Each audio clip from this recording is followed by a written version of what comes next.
This is Thought Power, by Sri Swami Sivananda. Preface. This instructive book carries in itself a life-transforming value.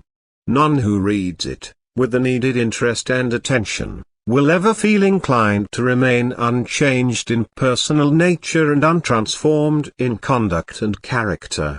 A good deal of careful judgment and confidence would assist us in asserting that no one who reads this work will fail to resist the readiness to make of his own will a power that alters and exalts his own life and destiny.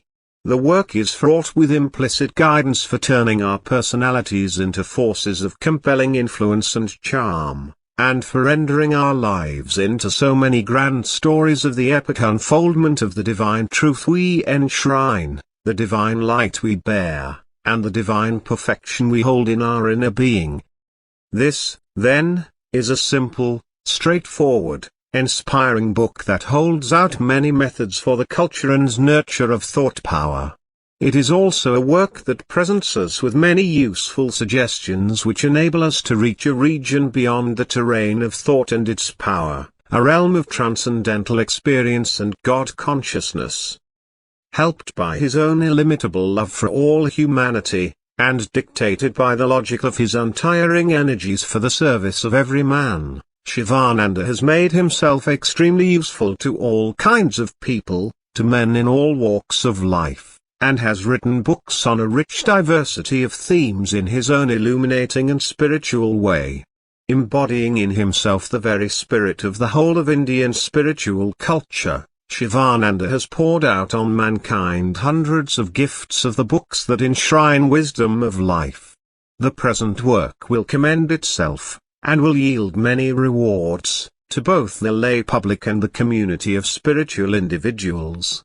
It will be found very valuable more particularly by persons who, while not believing in any religion, not given over to love any god, not subscribing to any article of faith, are yet eager to live a life of power, purity, peace, prosperity, progress, happiness and fulfillment, right in the environs of their workaday world.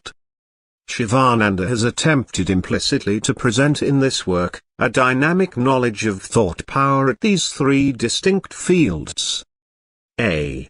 The field of higher applied psychology. Here Sivananda speaks of thoughts as forces that chisel countenance, fashion character, change destiny, and make of life an all-round success. B. The field of a full-fledged parapsychology. This field is covered by those widely scattered passages and chapters in this work, which throw illumination on the fact that human mind is the seat and center of a number of supernormal powers and factors. Sivananda urges the readers to tap these powers, and to make operative in their own outer life, the various higher faculties they command. C.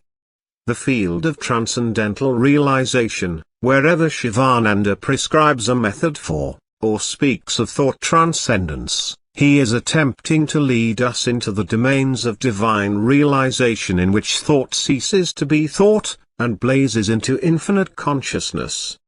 This work, then, represents Sivananda to the readers, in a way, as a practical psychologist, a physicist and chemist in the world of the phenomena of thought, a parapsychologist, a yogi, and thus helps them build their future, gain their success in life, and acquire the power to manipulate thought and wrest from it the extraordinary powers it holds.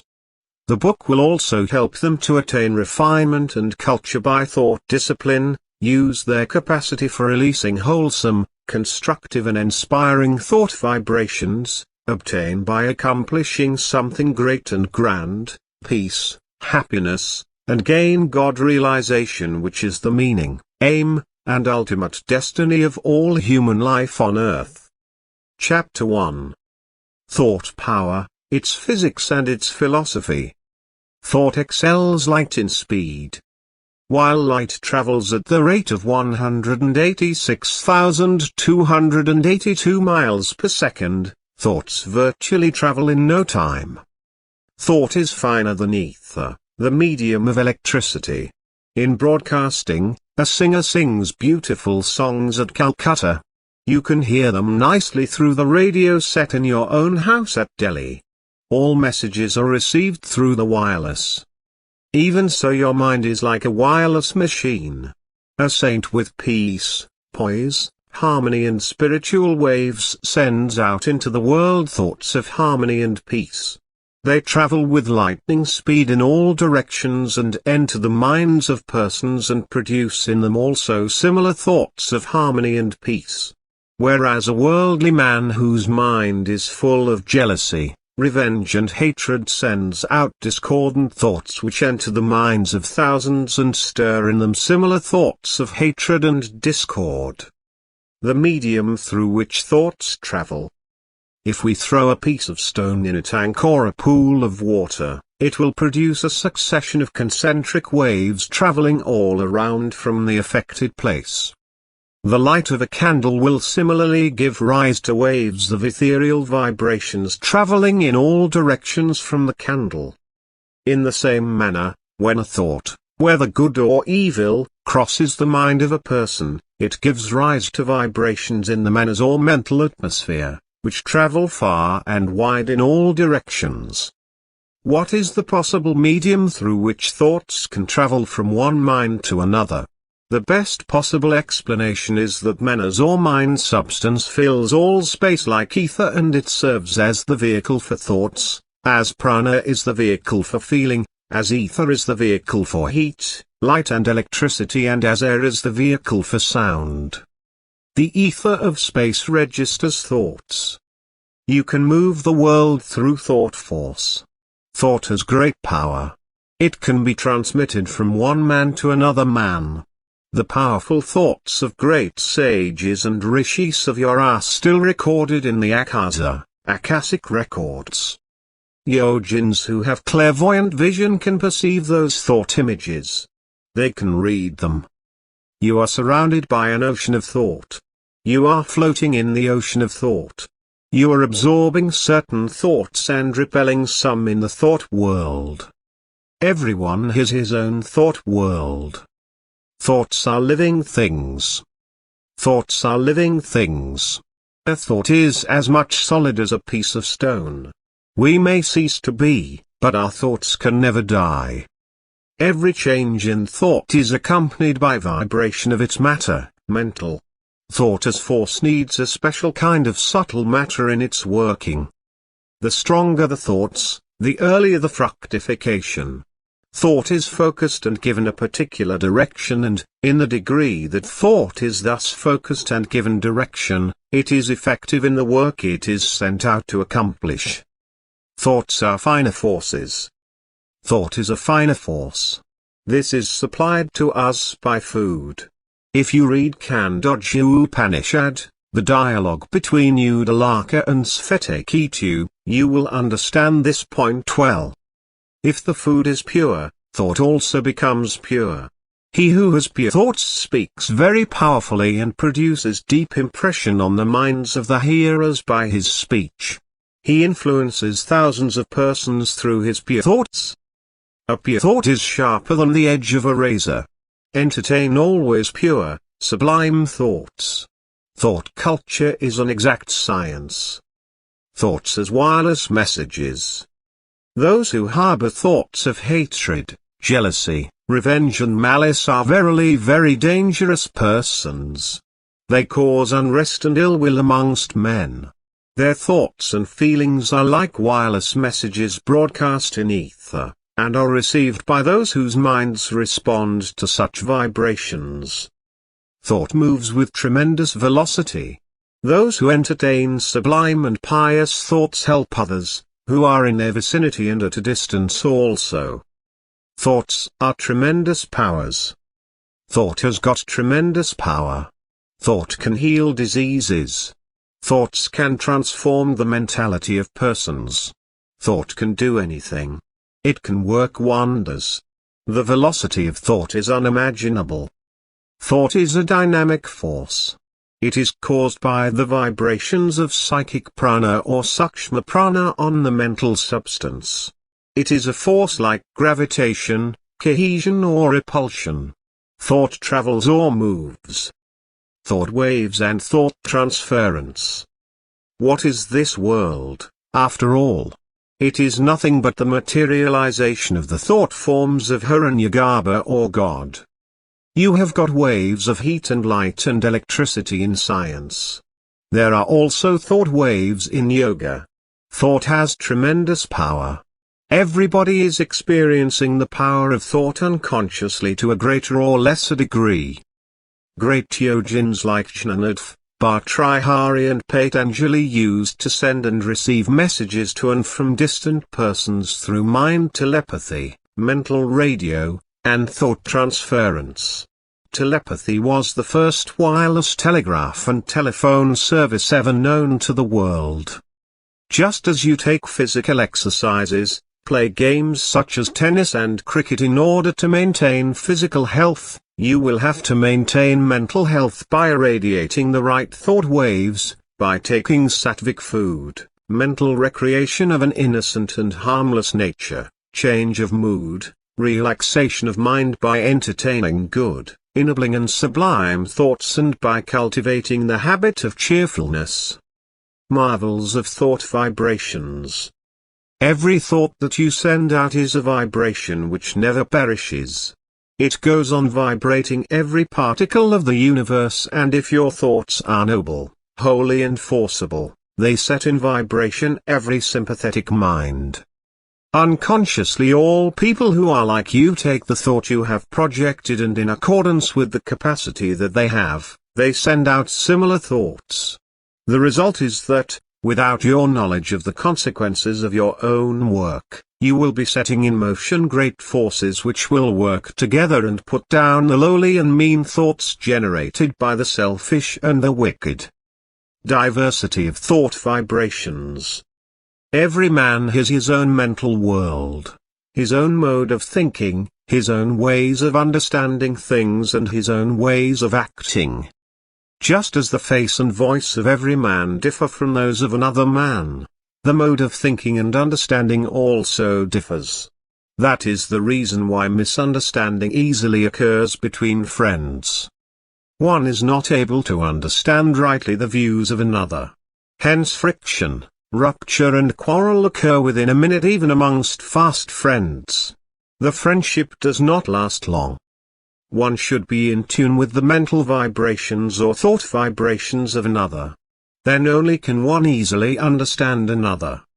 Lustful thoughts, thoughts of hatred, jealousy and selfishness produce distorted images in the mind and cause clouding of understanding, perversion of intellect, loss of memory and confusion in the mind. Conservation of thought energy. In physics you have the term power of orientation. Though the mass of energy is there, the current will not flow. It must be connected to the magnet, and then the electric current will flow through the power of orientation. Even so, the mental energy which is dissipated and misdirected in various worthless worldly thoughts should be well directed in proper spiritual channels. Do not store in your brain useless information. Learn to unmind the mind. Unlearn whatever has been of no use to you. Then only can you fill your mind with divine thoughts. You will gain new mental strength as the dissipated mental rays are collected now. The cell theory and the thoughts. A cell is a mass of protoplasm with a nucleus. It is endowed with intelligence. Some cells secrete, while some cells excrete. The cells of the testes secrete semen. The cells of the kidneys excrete urine. Some cells act the part of a soldier. They defend the body from the inroads or attacks of foreign poisonous matter and germs. They digest and throw them out. Some cells carry food materials to the tissues and organs. The cells perform their work without your conscious volition. Their activities are controlled by the sympathetic nervous system. They are in direct communion with the mind in the brain. Every impulse of the mind, every thought, is conveyed to the cells. They are greatly influenced by the varying conditions or states of the mind.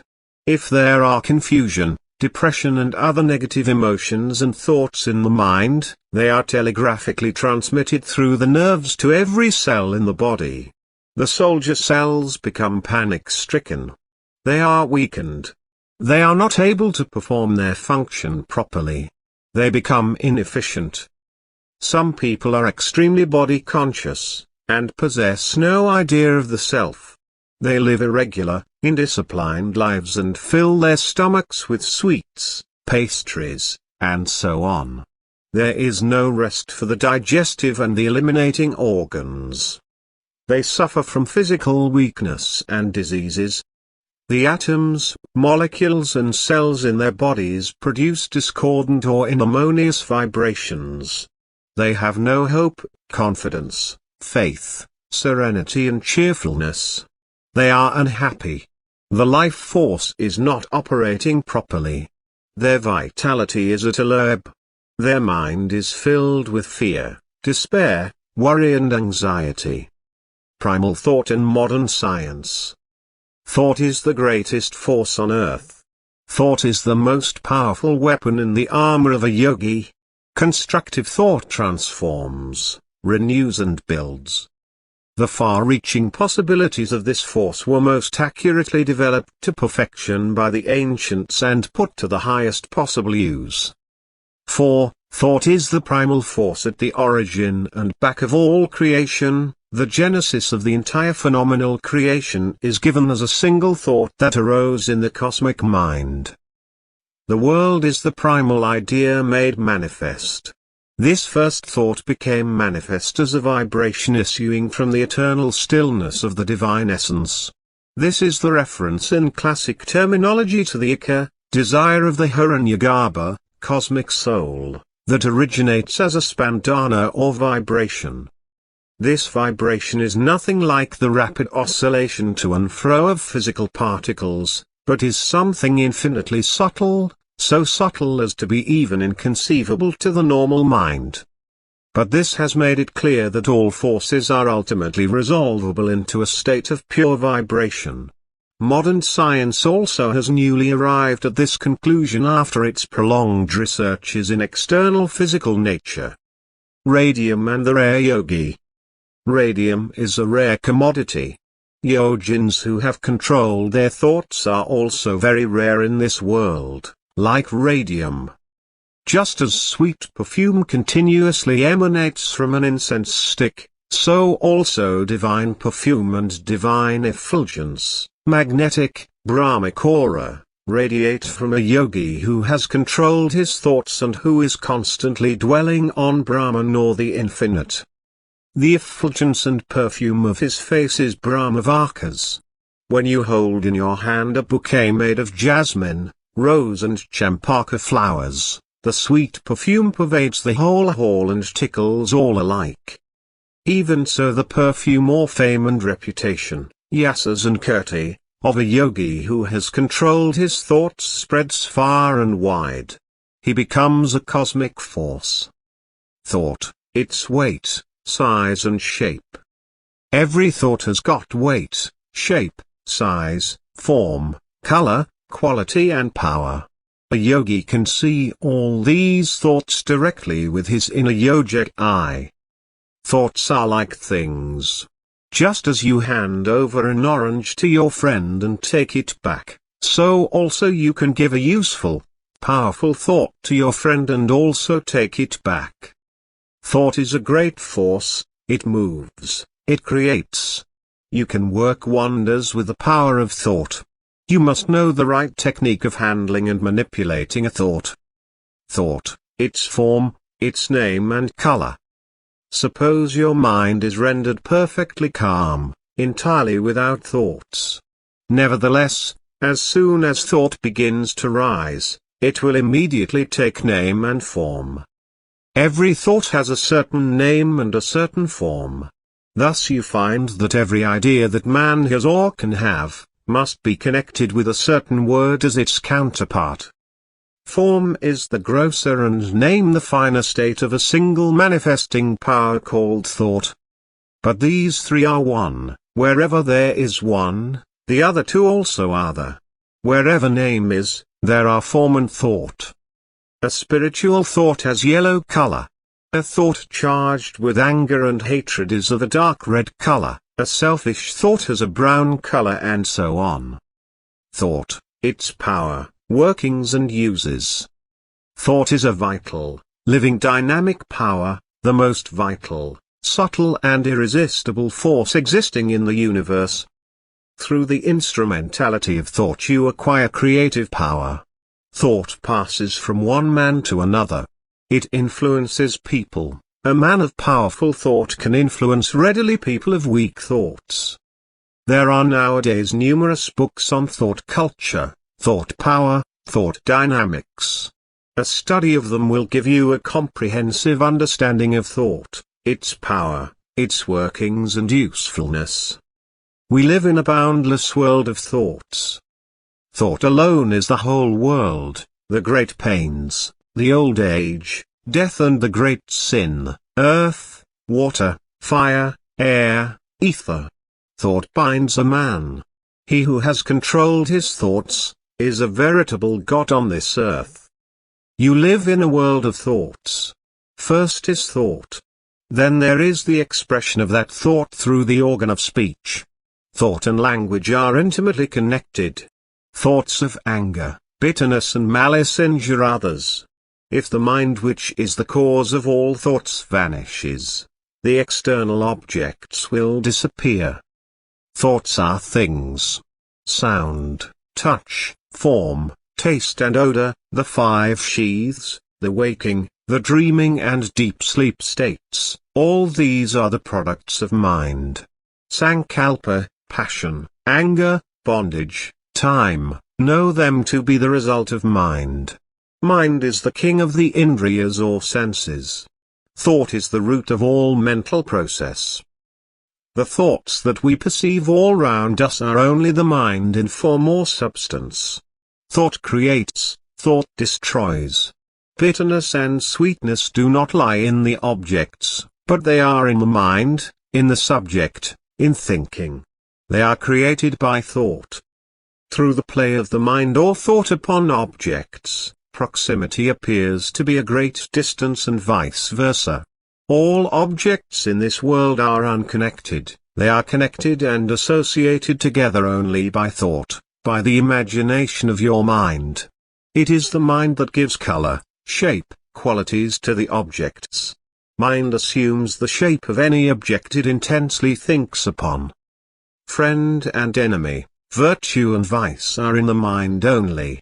Every man creates a world of good and evil, pleasure and pain, out of his own imagination only. Good and evil, pleasure and pain do not proceed from objects. These belong to the attitude of your mind. There is nothing good nor pleasant in this world. Your imagination makes it so.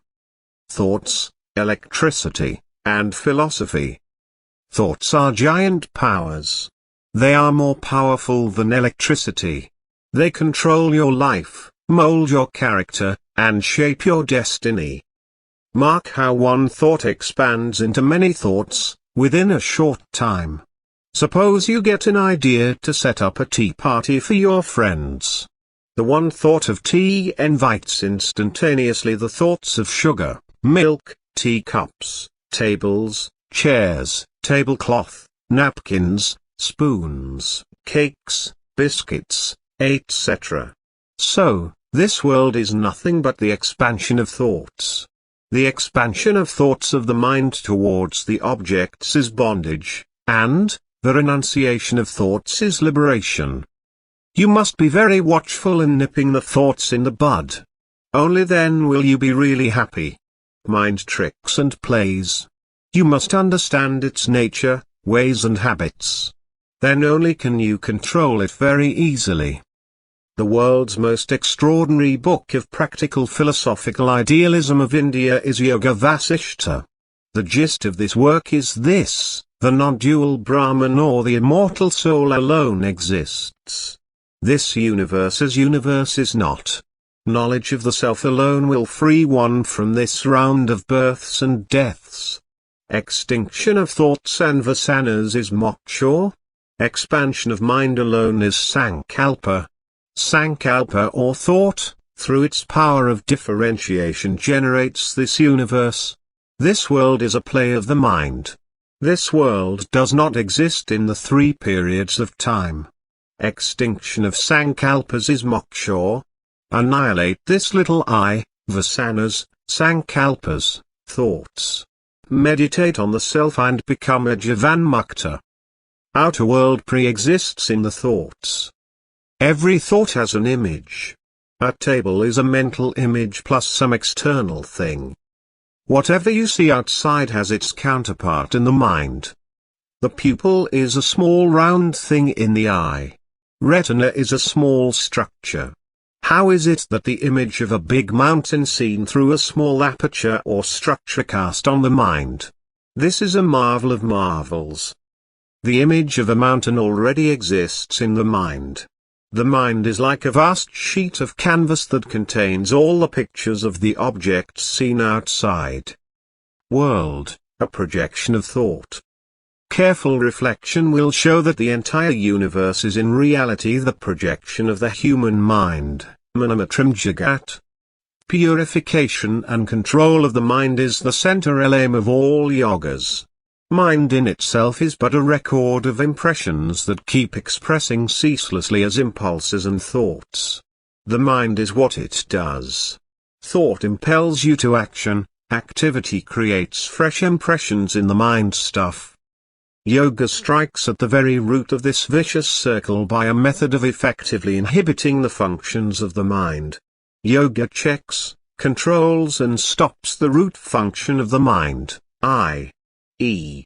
thought. When thought is transcended, intuition functions and self-knowledge supervenes. Thought has the potency of creating or undoing the world in the twinkling of an eye. Mind creates the world according to its own sankalpa or thought. It is the mind that creates this universe, manamatram jagat, manakalpitam jagat. Through the play of the mind, a kalpa is reckoned by it as a moment and vice versa. Like a dream generating another dream in it, the mind having no visible form generates existent visibles. Thoughts, world, and the timeless reality. It is the mind that is the root cause of the tree of samsara with its thousands of shoots, branches, tender leaves and fruits.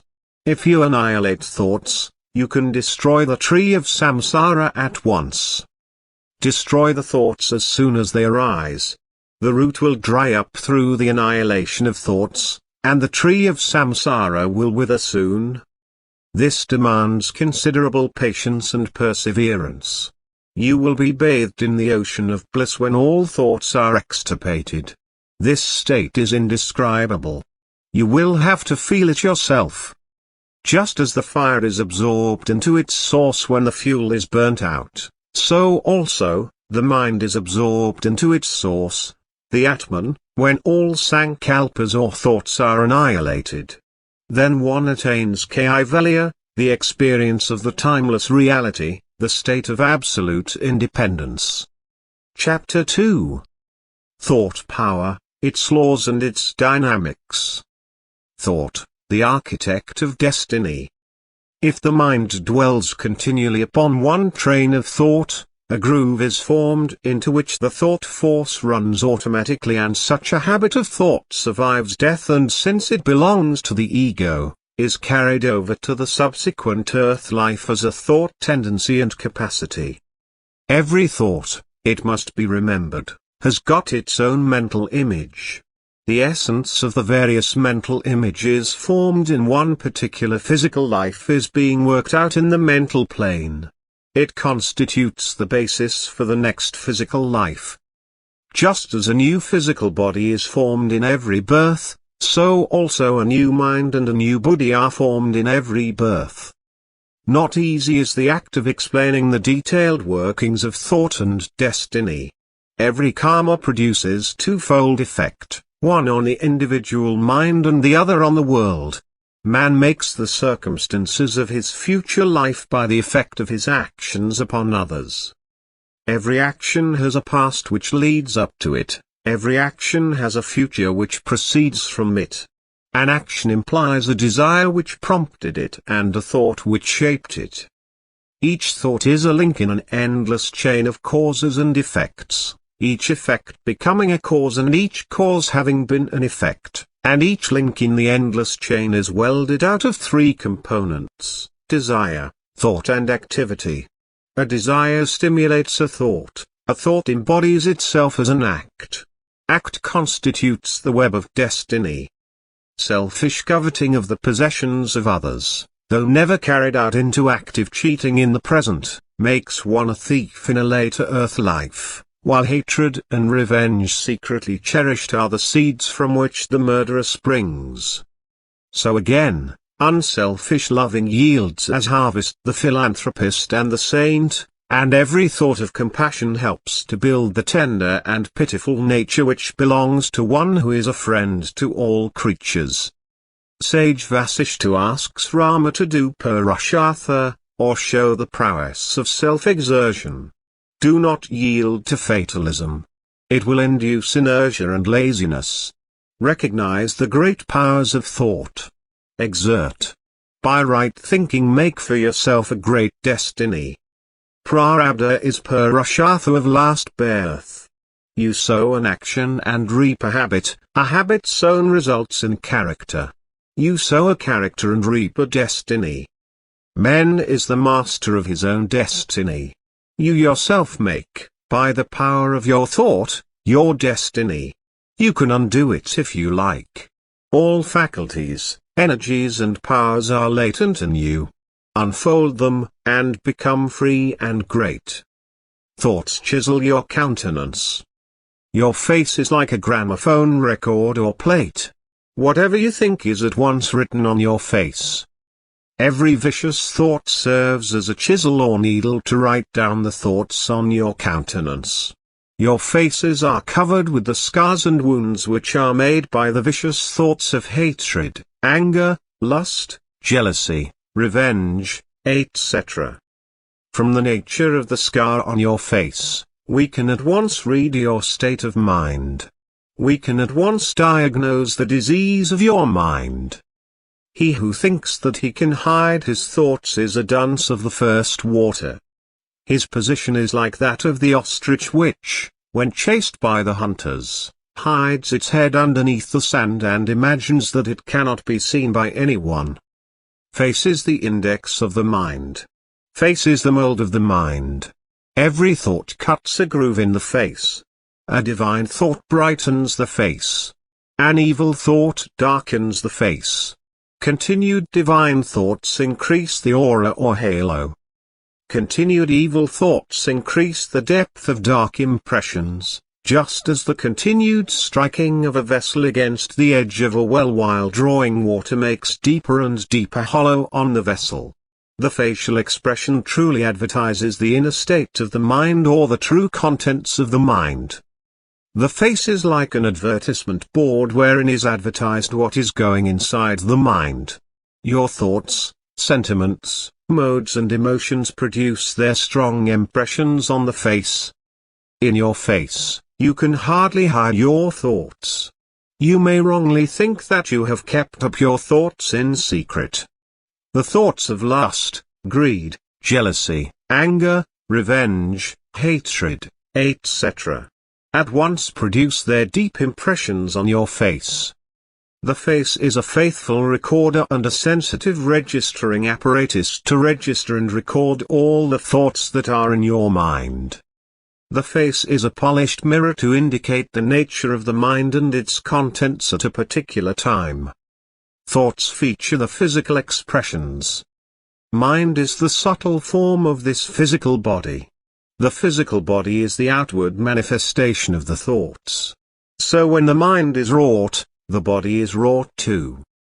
As a man of rough appearance generally cannot invoke love and mercy of others, so a rough-minded man cannot invoke love and mercy of anybody. Mind very conspicuously reflects on the face its various states which a man of intelligence can very easily read. The body follows the mind. If the mind thinks of falling from a height, The body prepares itself immediately and shows external signs. Fear, anxiety, grief, cheerfulness, hilarity, anger, all produce their various impressions on the face. Your eyes betray your thoughts. The eyes, which represent the windows of the soul, bespeak of the condition and state of the mind. There is a telegraphic instrument in the eyes to transmit the messages or thoughts of treachery, depression, gloom, hatred, cheerfulness, peace, harmony, health, power, strength and beauty. If you have the faculty to read the eyes of others, you can read the mind at once.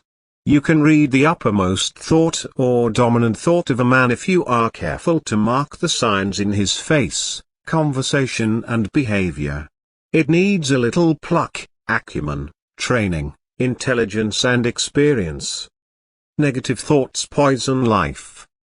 Thoughts of worry and thoughts of fear are fearful forces within us. They poison the very sources of life and destroy the harmony, the running efficiency, the vitality and vigor. While the opposite thoughts of cheerfulness, joy and courage, heal, soothe, instead of irritating, and immensely augment efficiency and multiply the mental powers. Be always cheerful. Smile. Laugh. Psychophysical imbalances. Thought exerts its influence over the body. Grief in the mind weakens the body. Body influences the mind also in its turn. A healthy body makes the mind healthy. If the body is sick, the mind also becomes sick. If the body is strong and healthy, the mind also becomes healthy and strong. Violent fits of hot temper do serious damage to the brain cells, throw poisonous chemical products into the blood, produce general shock and depression and suppress the secretion of gastric juice, bile and other digestive juices in the alimentary canal, drain away your energy, vitality, induce premature old age and shorten life. When you are angry, the mind becomes disturbed. Similarly, when the mind is disturbed, the body also becomes disturbed. The whole nervous system is agitated. You become enervated. Control anger by love. Anger is a powerful energy that is uncontrollable by practical Vyavaharic buddhi, but controllable by pure reason, Sattvic buddhi, or Viveka vikara. The creative powers of thought. Thought creates the world. Thought brings things into existence. Thoughts develop the desires and excite the passions. So, the contrary thoughts of killing the desires and passions will counteract the former idea of satisfying the desires. So when a person is impressed with this, a contrary thought will help him to destroy his desires and passions. Think of a person as a good friend of yours and there the thing is created as a reality. Think of him as your foe, then also the mind perfects the thought into an actuality. He who knows the workings of the mind and has controlled it by practice is really happy. Similar thoughts attract each other. In the thought world also, the great law like attracts like, operates. People of similar thoughts are attracted towards each other. That is the reason why the maxims run as follows: birds of the same feather flock together, a man is known by the company he keeps. A doctor is drawn towards a doctor. A poet has attraction for another poet. A songster loves another songster. A philosopher likes another philosopher. A vagabond likes a vagabond. The mind has got a drawing power. You are continually attracting towards you, from both the seen and the unseen sides of life forces, thoughts, influences and conditions most akin to those of your own thoughts and lines. In the realm of thought, people of similar thoughts are attracted to one another. This universal law is continually operating whether we are conscious of it or not. Carry any kind of thought you please about with you, and so long as you retain it, no matter how you roam over the land or sea, you will unceasingly attract to yourself, knowingly or inadvertently, exactly and only what corresponds to your own dominant quality of thought. Thoughts are your private property and you can regulate them to suit your taste entirely by steadily recognizing your ability to do so. You have entirely in your own hands to determine the order of thought you entertain and consequently the order of influence you attract, and are not mere willowy creatures of circumstances, unless indeed you choose to be. Spanish flu and the contagion of thoughts. Mental actions are real actions. Thought is the real action, it is a dynamic force. It may be remembered, thought is very contagious, nay, more contagious than the Spanish flu. A sympathetic thought in you raises a sympathetic thought in others with whom you come in contact. A thought of anger produces a similar vibration in those who surround an angry man. It leaves the brain of one man and enters the brains of others who live at a long distance and excites them. A cheerful thought in you produces cheerful thoughts in others. You are filled with joy and intense delight when you see a batch of hilarious children playing mirthfully and dancing in joy. A thought of joy in us creates sympathetically a thought of joy in others. So do sublime elevating thoughts.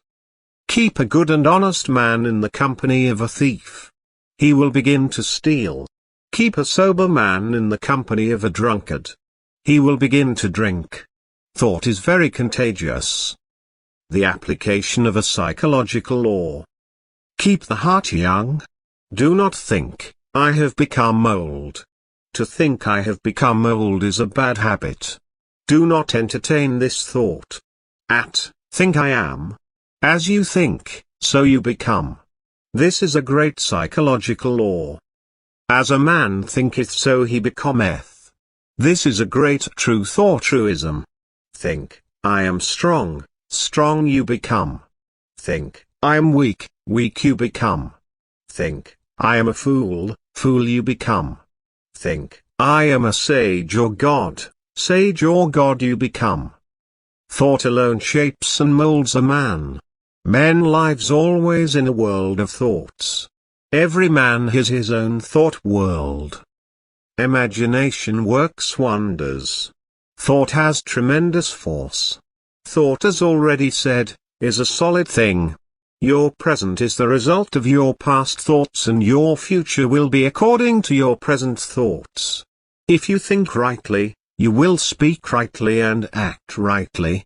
Speech and action simply follow the thoughts. Understand the laws of thought. Every man should have a comprehensive understanding of the laws of thought and their operations. Then alone can one live in this world smoothly and happily. He can utilize the helping forces to serve his ends in the best possible manner. He can neutralize the hostile forces or antagonistic currents. Just as the fish swims against the current, so also he will be able to go against the hostile currents by adjusting himself properly and safeguarding through suitable precautionary methods. Otherwise he becomes a slave. He is tossed about hither and thither helplessly by various currents. He is drifted like a wooden plank in a river. He is very miserable and unhappy always, although he is wealthy and possesses everything. The captain of a steamer who has mariner's compass, who has knowledge of the sea, the routes and the oceanic currents can sail smoothly. Otherwise his steamer will be drifted here and there helplessly and wrecked by dashing against some icebergs or rocks. Likewise, a wise sailor in the ocean of this life who has a detailed knowledge of the laws of thought and nature can sail smoothly and reach the goal of his life positively. Understanding the laws of thought, you can mold or shape your character in any way you like. The common saying, as a man thinketh so he becometh, is one of the great laws of thought. Think you are pure, pure you will become. Think you are noble, noble you will become. Become an embodiment of good nature. Think good of all. Do always good actions. Serve, love, give. Make others happy. Live to serve others. Then you will reap happiness. You will get favorable circumstances or opportunities and environments.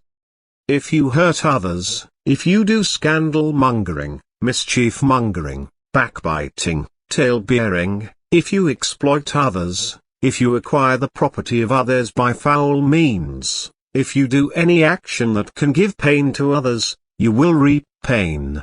You will get unfavorable circumstances or opportunities and environments. This is the law of thought and nature. Just as you can build your good or bad character by sublime or base thinking, so also you can shape your favorable or unfavorable circumstances by doing good or bad actions. A man of discrimination is always careful, vigilant and circumspect. He always watches carefully his thoughts. He introspects. He knows what is going on in his mental factory, what vritti organo is prevailing at a particular time. He never allows any evil thought to enter the gates of his mental factory. He at once nips them in the bud. By his good thinking, by watching the nature of his thoughts, by introspection, by active noble thinking, the man of discrimination builds his noble character, forms his high destiny. He is careful in his speeches. He speaks little. He speaks sweet loving words. He never utters any kind of harsh words that can affect the feelings of others. He develops patience, mercy and universal love. He tries to speak truth. Thus he puts a check on the vac-indriya and the impulses of speech. He uses measured words. He writes measured lines. This produces deeply profound and favorable impression on the minds of the people.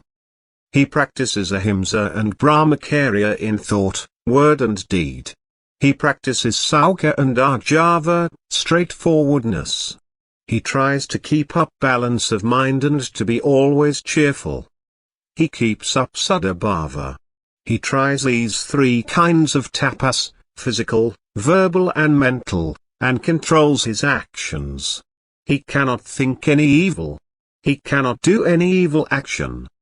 He prepares himself to get always favorable circumstances. He who spreads happiness will always get such favorable circumstances as can bring him happiness. He who spreads pain to others will, doubtless, get according to the law of thought such unfavorable circumstances as can bring him misery and pain. Therefore, man creates his own character and circumstances, by the manner of his own thinking. Bad character can be transmuted into good one, by good thoughts, and unfavorable circumstances can be changed into favorable circumstances by doing good actions. The laws implied in higher thoughts.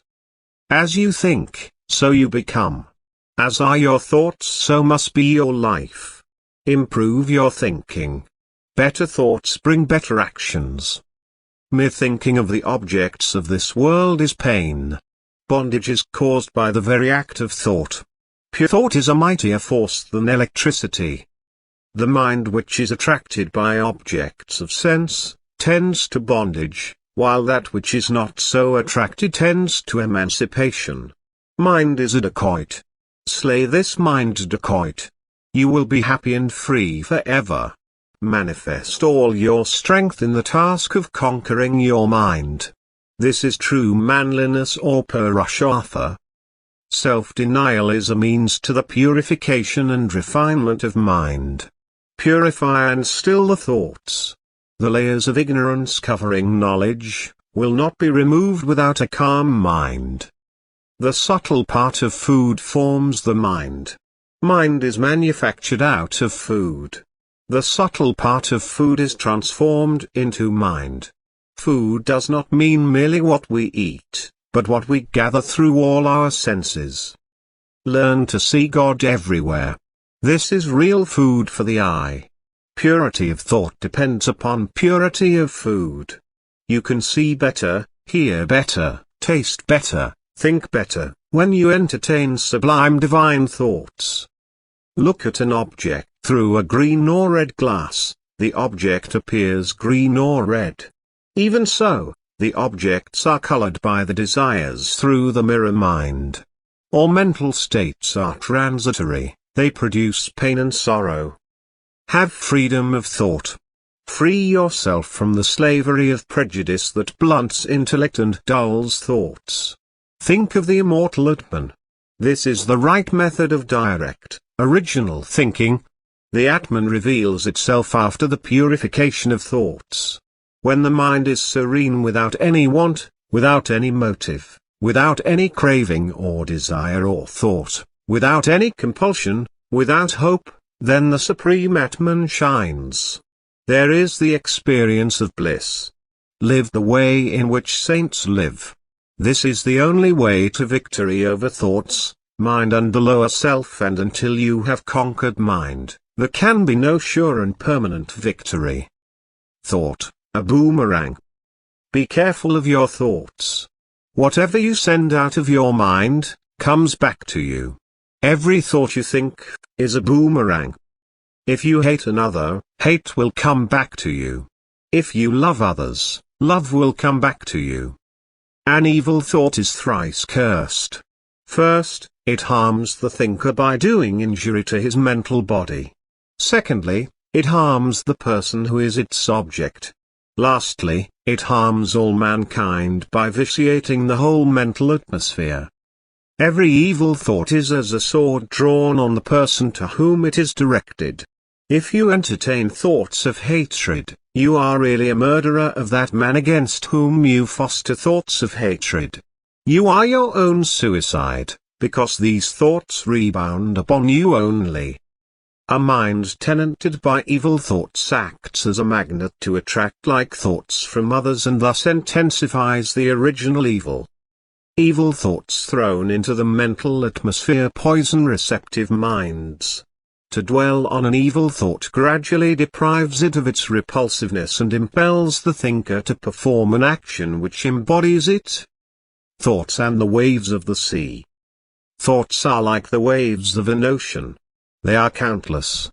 You may become desperate in the beginning of your attempt to conquer them. Some thoughts will subside while some other thoughts will gush out like a stream. The same old thoughts that were once suppressed may again show their faces after some time. Never become despondent at any stage of practice. You will surely get inner spiritual strength. You are bound to succeed in the end. All the yogins of your had to encounter the same difficulties that you are experiencing now. The process of destruction of mental modifications is difficult and long. All thoughts cannot be destroyed in a day or two. You should not give up the practice of destroying the thoughts in the middle when you come across some difficulties or stumbling blocks. Your first attempt should be to reduce your wants and desires. Reduce your wants and desires, then, the thoughts will decrease by themselves. Gradually all thoughts will be extirpated. Color and influence of saintly thoughts. The Buddha declared, all that we are is made up of our thoughts. It is our thoughts that cause the round of births. So, we should always strive to purify our thoughts. When we go and sit near a sage, we feel a unique calmness, but if we are in the company of a bad and selfish person, we feel uneasy. It is because the vibrations of peace and calmness emanate from the aura of the sage, whereas from the aura of the selfish person emanate vibrations of evil and selfish thoughts. The second effect of thought is the creation of a definite form. The quality and the nature of a thought determine the color and the clearness of that thought form. A thought form is a living entity and it has a strong tendency to carry out the intention of the thinker. Blue thought forms denote devotion. The thought form of self-renunciation is of the loveliest pale azure with a white light shining through it. Thought forms of selfishness, pride and anger are of gray-brown, orange and red color, respectively. We are always surrounded by these thought forms and our minds are seriously affected by them. Not 1/4 of our thoughts are our own, but are simply picked up from the atmosphere. Mostly they are of evil nature.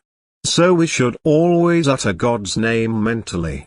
It will always protect us from their evil influence. Aura and dynamics of a developed mind. Particularly around minds of highly developed thought power, we sense the manifest phenomenon of a powerful aura.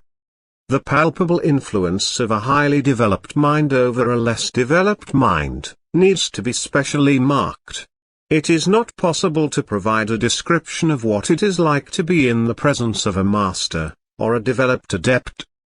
To sit in his presence, though he hardly speaks a word, is to feel a thrilling sensation and discover the impacts of new inspirations that it wields on our minds. Mind carries aura, mental aura or psychic aura.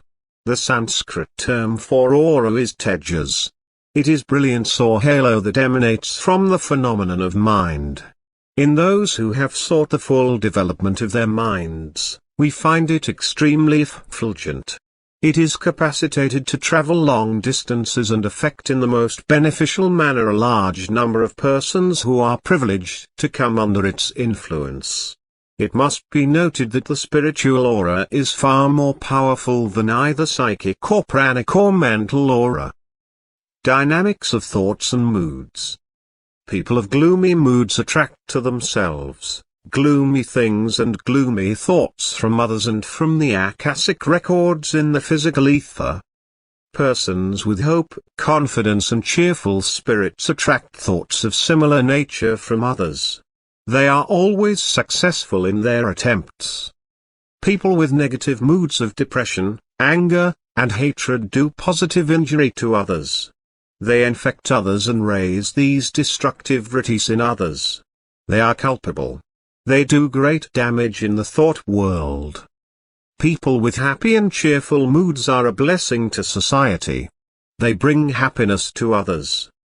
Just as a young, beautiful lady covers her face and does not like to come out to mix with others in society when she has a nasty festering sore on her cheeks or nose, also you should not come in public and mix with your friends and other people when you have a mood of depression, a mood of hatred or jealousy. For, you will infect others with these moods. You will be a menace to the society. Thought dynamics in universal environs. Thought actually leaves the brain and hovers about. When a thought, whether good or evil, leaves the mind of a person, it gives rise to vibrations in the manners or mental atmosphere, which travel far and wide in all directions. It enters the brains of others also. A sage living in a Himalayan cave transmits a powerful thought to a corner of America. He who tries to purify himself in a cave, really purifies the world, helps the world at large. Nobody can prevent his pure thoughts coming out and passing on to those others that really want them. Just as the sun goes on continuously converting into vapor every drop of water that is on the surface of the earth, and just as all the vapor thus rising up gathers together in the form of clouds, all the thoughts that you project from your own lonely corner will mount up and be wafted across space, join similar thoughts projected by those who are like you, and, in the end, all these holy thoughts will come down with tremendous force to subjugate undesirable forces. Chapter 3. Value and uses of thought power.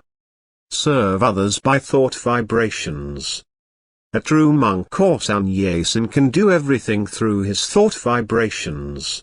A sannyasin or yogi need not become the president of an association or the leader of a social or political movement. It is a foolish and puerile idea. Indians have now imbibed the missionary spirit of the West and cry out that sannyasins should come out and take part in social and political activities. It is a sad mistake. It is not necessary that a sannyasin, a saint, should appear on the platform to help the world, to preach and elevate the minds of people. Some saints preach by example. Their very lives are an embodiment of teaching. Their very sight elevates the minds of thousands. A saint is a living assurance for others for God realization.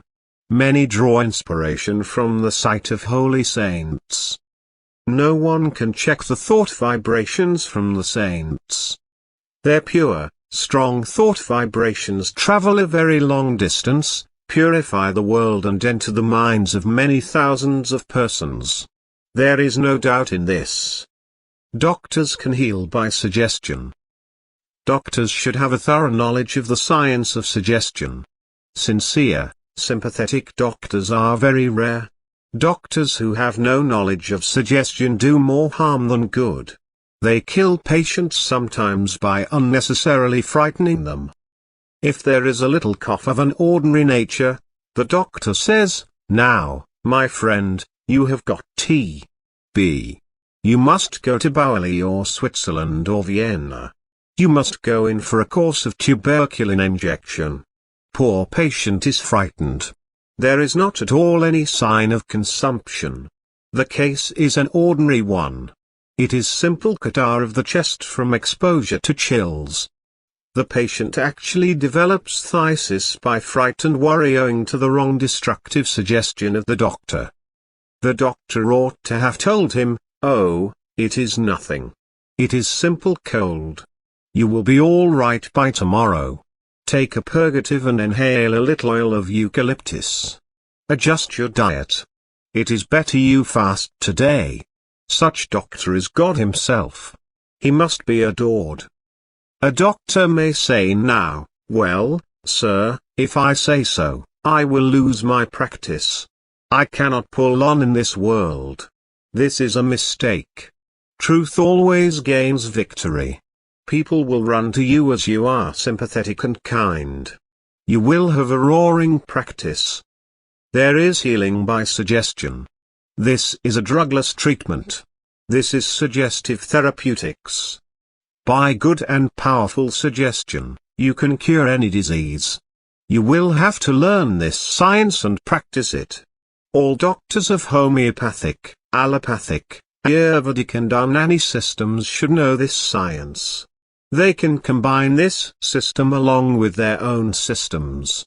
They will have a roaring practice by this happy combination. Yogins preach by thought transference.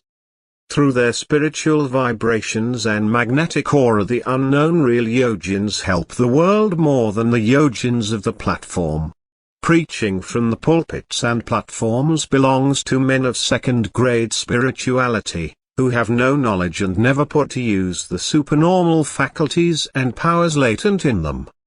Great adepts and mahatmas transmit their message through telepathy to deserving aspirants in different corners of the world.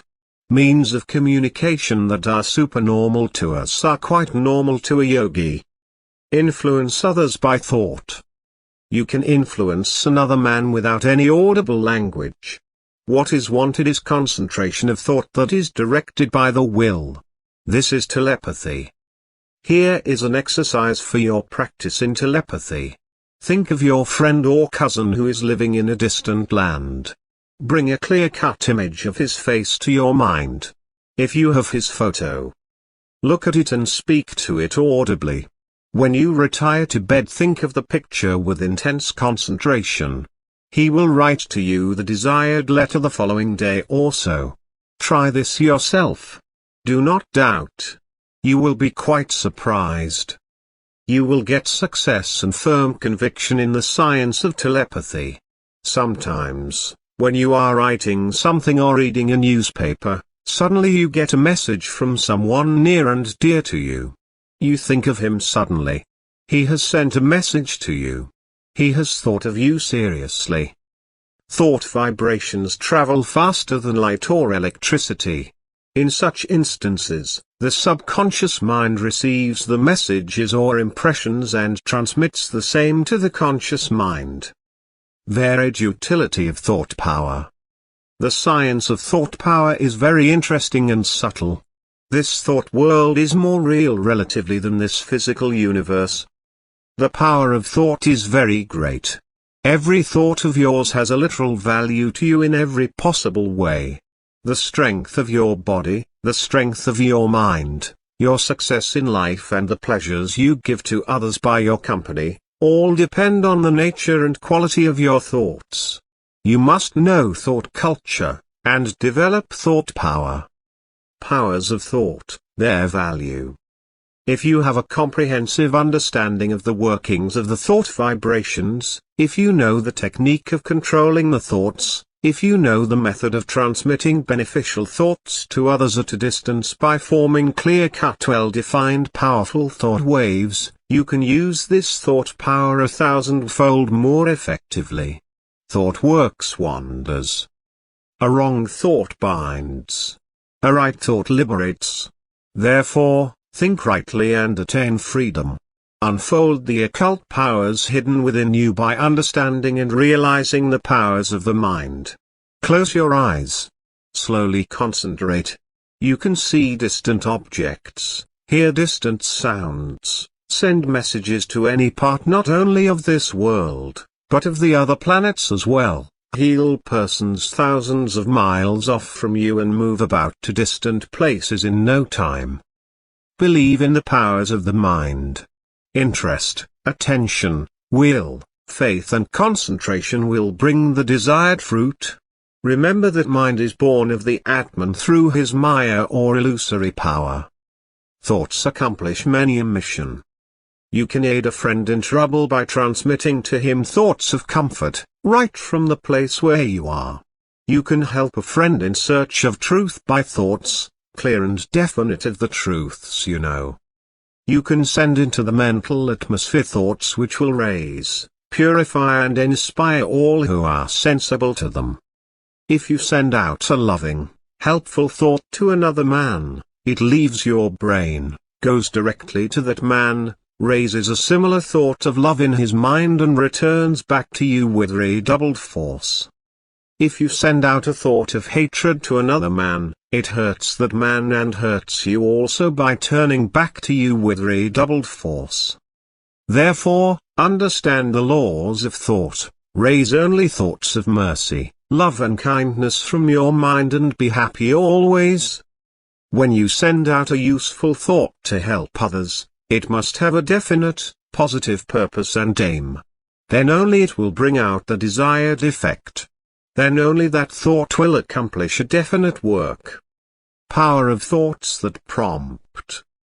Gain a clear understanding of suggestions and their effects upon the mind. You should be careful in the use of suggestions. Never give wrong suggestion which will have destructive results to anybody. You will be doing a great harm and a disservice to him. Think well before you speak. Teachers and professors should have a thorough knowledge of the science of suggestion and auto-suggestion. They can educate and elevate students in an efficient manner. In southern India, when children cry out in houses, parents frighten them by saying, "Look here, Balu. You Cannon, the two-eyed man, has come. Keep quiet, or I will hand you over to this man. Pikandi, or ghost, has come." And suggestions of this sort are very destructive. The child becomes timid. The minds of children are elastic, tender and pliable. Samskaras are indelibly impressed at this age. Changing or obliterating the samskaras becomes impossible when they grow. When the child grows into a man, he manifests timidity. Parents should infuse courage into the minds of their children. They should say, "Here is a lion. See the lion in this picture. Roar like a lion. Be courageous. See the picture of Shivaji, Arjuna or Clive. Become chivalrous." In the West, teachers show the pictures of battlefields to children and say, "Look here, James. See this picture of Napoleon. Look at his chivalry. Won't you like to become a commander-in-chief of the army or a brigadier general?" They infuse courage into the minds of children from their very childhood. When they grow, these samskaras get strengthened by additional external stimuli. Practice thought transference. Practice telepathy in the beginning from a short distance. It is better to practice at night, to start with. Ask your friend to have the receptive attitude and concentration at 10 o'clock. Ask him to sit on Vajrasana or Padmasana with closed eyes in a dark room. try to send your message exactly at the appointed time. Concentrate on the thoughts that you want to send. Will strongly now. The thoughts will leave your brain and enter the brain of your friend. There may be some mistakes in the beginning here and there. When you advance in practice and know the technique well, you will always be correct in sending and receiving messages. Later on, you will be able to forward messages to different corners of the world. Thought waves vary in intensity and force. The sender and receiver should practice great and intense concentration. Then there will be force in sending the messages, clarity and accuracy in receiving the messages. Practice in the beginning telepathy from one room to the next room in the same house. This science is very pleasant and interesting. It needs patient practice. Brahmacharya is very essential. Parapsychology and subconscious thoughts. Even as the sacred Ganga takes its origin in Gangotri, Himalayas, and runs perennially towards Gangasagar, the thought currents take their origin from the bed of samskaras, impressions, in the inner layers of the mind, wherein are embedded the vasanas or latent subtle desires, and flow incessantly towards the objects both in waking state and in dreaming state. Even a railway engine is sent to the engine shed for rest, when its wheels become overhot, but this mysterious engine of mind goes on thinking without a moment's rest. Practice of telepathy, thought reading, hypnotism, mesmerism and psychic healing clearly proves that the mind exists and that a higher mind can influence and subjugate the lower mind. From the automatic writing and the experiences of a hypnotized person, we can clearly infer the existence of the subconscious mind which operates throughout the 24 hours. Through spiritual sadhana change the subconscious thoughts and mind and become a new being. Power of vigorous, divine thoughts. Thought is life. What you think, that you are. Your thought creates your environment. Your thoughts constitute your world. If you entertain healthy thoughts, you can keep good health. If you hold on to sickly thoughts in the mind, thoughts of diseased tissues, thoughts of weak nerves, thoughts of improper functioning of organs, of viscera, you can never expect good health, beauty and harmony. Remember that body is a product of the mind and is under the control of mind. If you hold on to vigorous thoughts, your body, too, will be vigorous. Thoughts of love, peace, contentment, purity, perfection, divinity, will make you, and also others around you, perfect and divine. Cultivate divine thoughts. Chapter 4. The functions of thought power. Thoughts promote radiant health. The body is internally associated with the mind, rather the body is a counterpart of the mind, it is a gross visible form of the subtle, invisible mind. If there is pain in the tooth or in the stomach or in the ear, the mind is at once affected. It ceases to think properly, it is agitated, disturbed and perturbed. If there is depression in the mind, the body also cannot function properly. The pains which afflict the body are called the secondary diseases, vyadi, while the vasanas or desires that afflict the mind are termed mental or primary diseases, adi. Mental health is more important than physical health. If the mind is healthy, the body will necessarily be healthy. If the mind is pure, if your thoughts are pure, you will be free from all diseases primary and secondary. Mens sana in corpore sano, a sound mind in a sound body. Thoughts develop personality. A sublime thought elevates the mind and expands the heart. A base thought excites the mind and renders the feelings morbid and dark. Those who have even a little control over their thoughts and speech will have a calm, serene, beautiful, charming face, a sweet voice, and their eyes will turn brilliant and lustrous. Thoughts affect the body.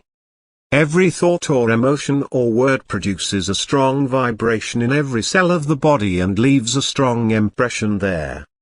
If you know the method of raising an opposite thought, then you can lead a happy, harmonious life of peace and power.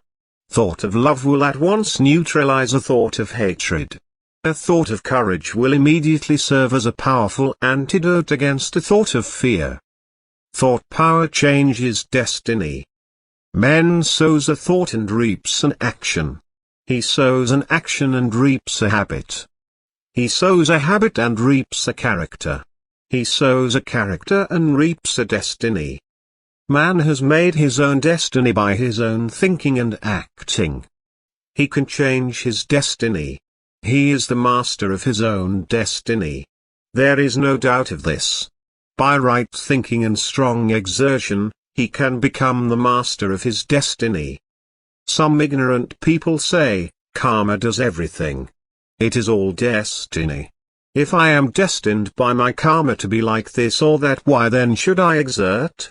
It is my destiny only. This is fatalism. This will bring inertia, stagnation and misery. This is perfect misunderstanding of the laws of karma. This is a fallacious argument. An intelligent man will certainly not put such a question. You have made your own destiny from within by your thoughts and actions. You have a free will to choose now. You have got Svatantrata in action. A rogue is not an eternal rogue for all times. Put him in the company of a saint. He will change in no time. He will think and act now in a different way and will change his destiny. He will become saintly in character. Dacoit Ratnikar was changed into sage Valmiki. Jagai and Madai were transformed. They were rogues of the first waters. You can become a yogi or a jnani. You can make your destiny. You can make your karma in any way you like. Use the power of thought. Think rightly, think nobly. You will have only to think, and to act. By right thinking, by right desiring, by right acting, you can become a sage, a millionaire. You can attain the position of Indra or Brahma by good thought and action, by good karma. Man is not a helpless being. He has a free will of his own. Thoughts cause physiological disorders. Every change in thought makes a vibration in your mental body, and this, when transmitted to the physical body, causes activity in the nervous matter of your brain. This activity in the nervous cells causes many electrical and chemical changes in them. It is thought activity which causes these changes.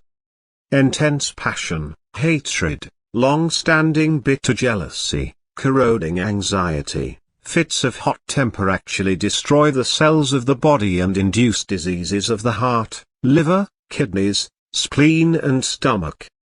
It is a point worthy to note with care that every cell in the body suffers or grows, receives a life impulse or a death impulse, from every thought that enters the mind, for you tend to grow into the image of that which you think about most.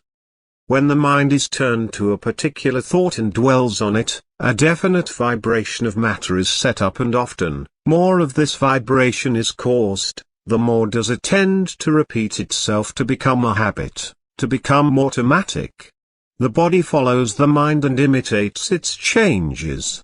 If you concentrate your thought, the eyes become fixed. Thought power creates environments. It is often said that man is the result of his environmental forces. This is not true. We cannot believe this, because the facts always prove the contrary.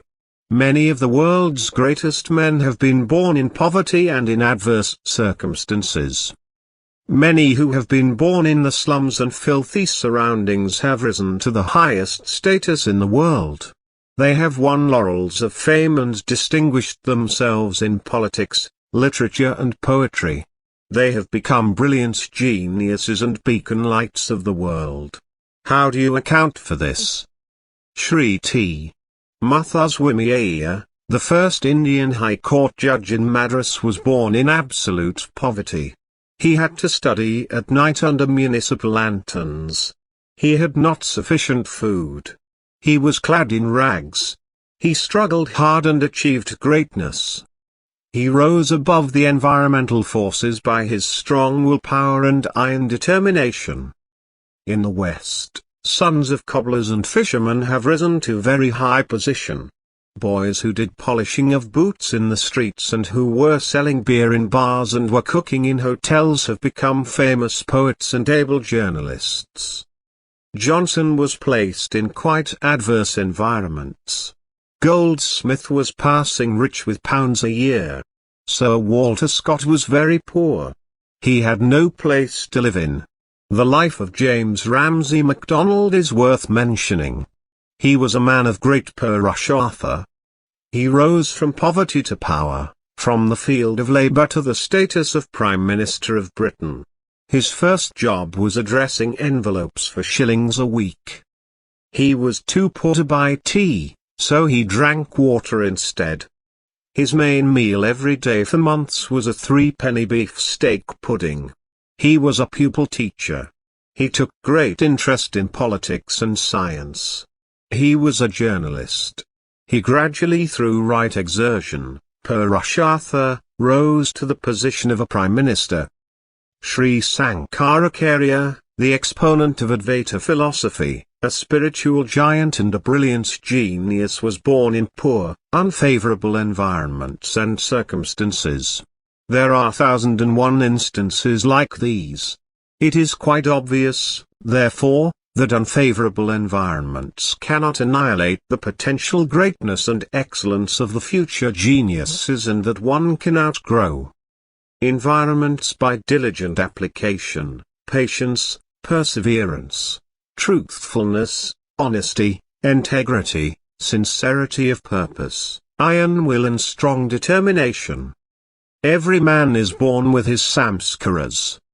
The mind is not a tabula rasa or a blank sheet of paper.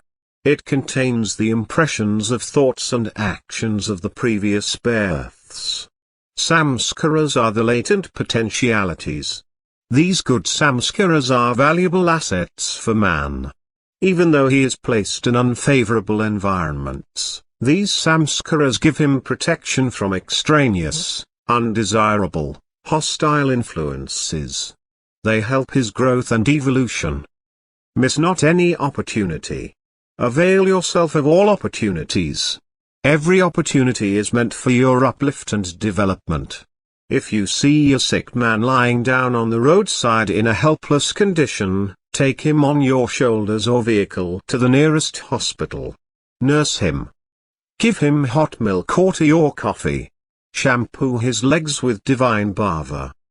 Feel the all-pervading, all-permeating, interpenetrating indwelling God in him. See divinity in the glow in his eyes, in his cry, in his breath, in his pulsation and motion of his lungs. God has given this opportunity for you to develop mercy and love, to purify your heart and to remove greed, hatred and jealousy. Sometimes if you are very timid, God will place you in such circumstances wherein you will be forced to exhibit courage and presence of mind by risking your life. These world figures who have risen to eminence have utilized all opportunities to the best advantage. God shapes the minds of human beings by giving them opportunities. Remember that in your weakness lies the strength, because you will be always on your alert to safeguard yourself. Poverty has got its own virtues. Poverty infuses humility, strength, power of endurance, and luxury begets laziness, pride, weakness, inertia, and all sorts of evil habits. Do not grumble, therefore, of bad environments. Create your own mental world and environments. That man who tries to evolve or grow in adverse environments will be a very strong man indeed. Nothing can shake him. He will be of a sterner stuff. He will have strong nerves. Man is certainly not a creature of environments or circumstances. He can control and modify them by his capacities, character, thoughts, good actions and right exertion. Purushartha. Tivara, intense, Purushartha can change the destiny. That is the reason why Vasishta and Bhishma have placed Purushartha above destiny. Therefore, dear brothers, exert, conquer nature and rejoice in the eternal Satchidananda Atman. Thoughts form the physical body. The body with its organs is no other than the thought. The mind contemplating upon the body becomes the body itself, and then enmeshed in it, is afflicted by it. This physical body is the mold, as it were, made by the mind for its own enjoyment, for its outpouring of energy, and thereby gaining different experiences of this world through the 5 avenues or channels of knowledge, the 5 jnana indriyas, organs of knowledge or perception.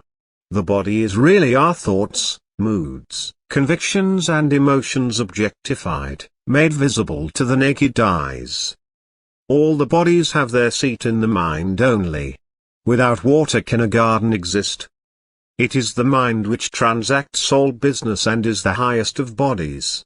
Should this gross body be dissolved, the mind will assume fresh bodies to its liking very quickly.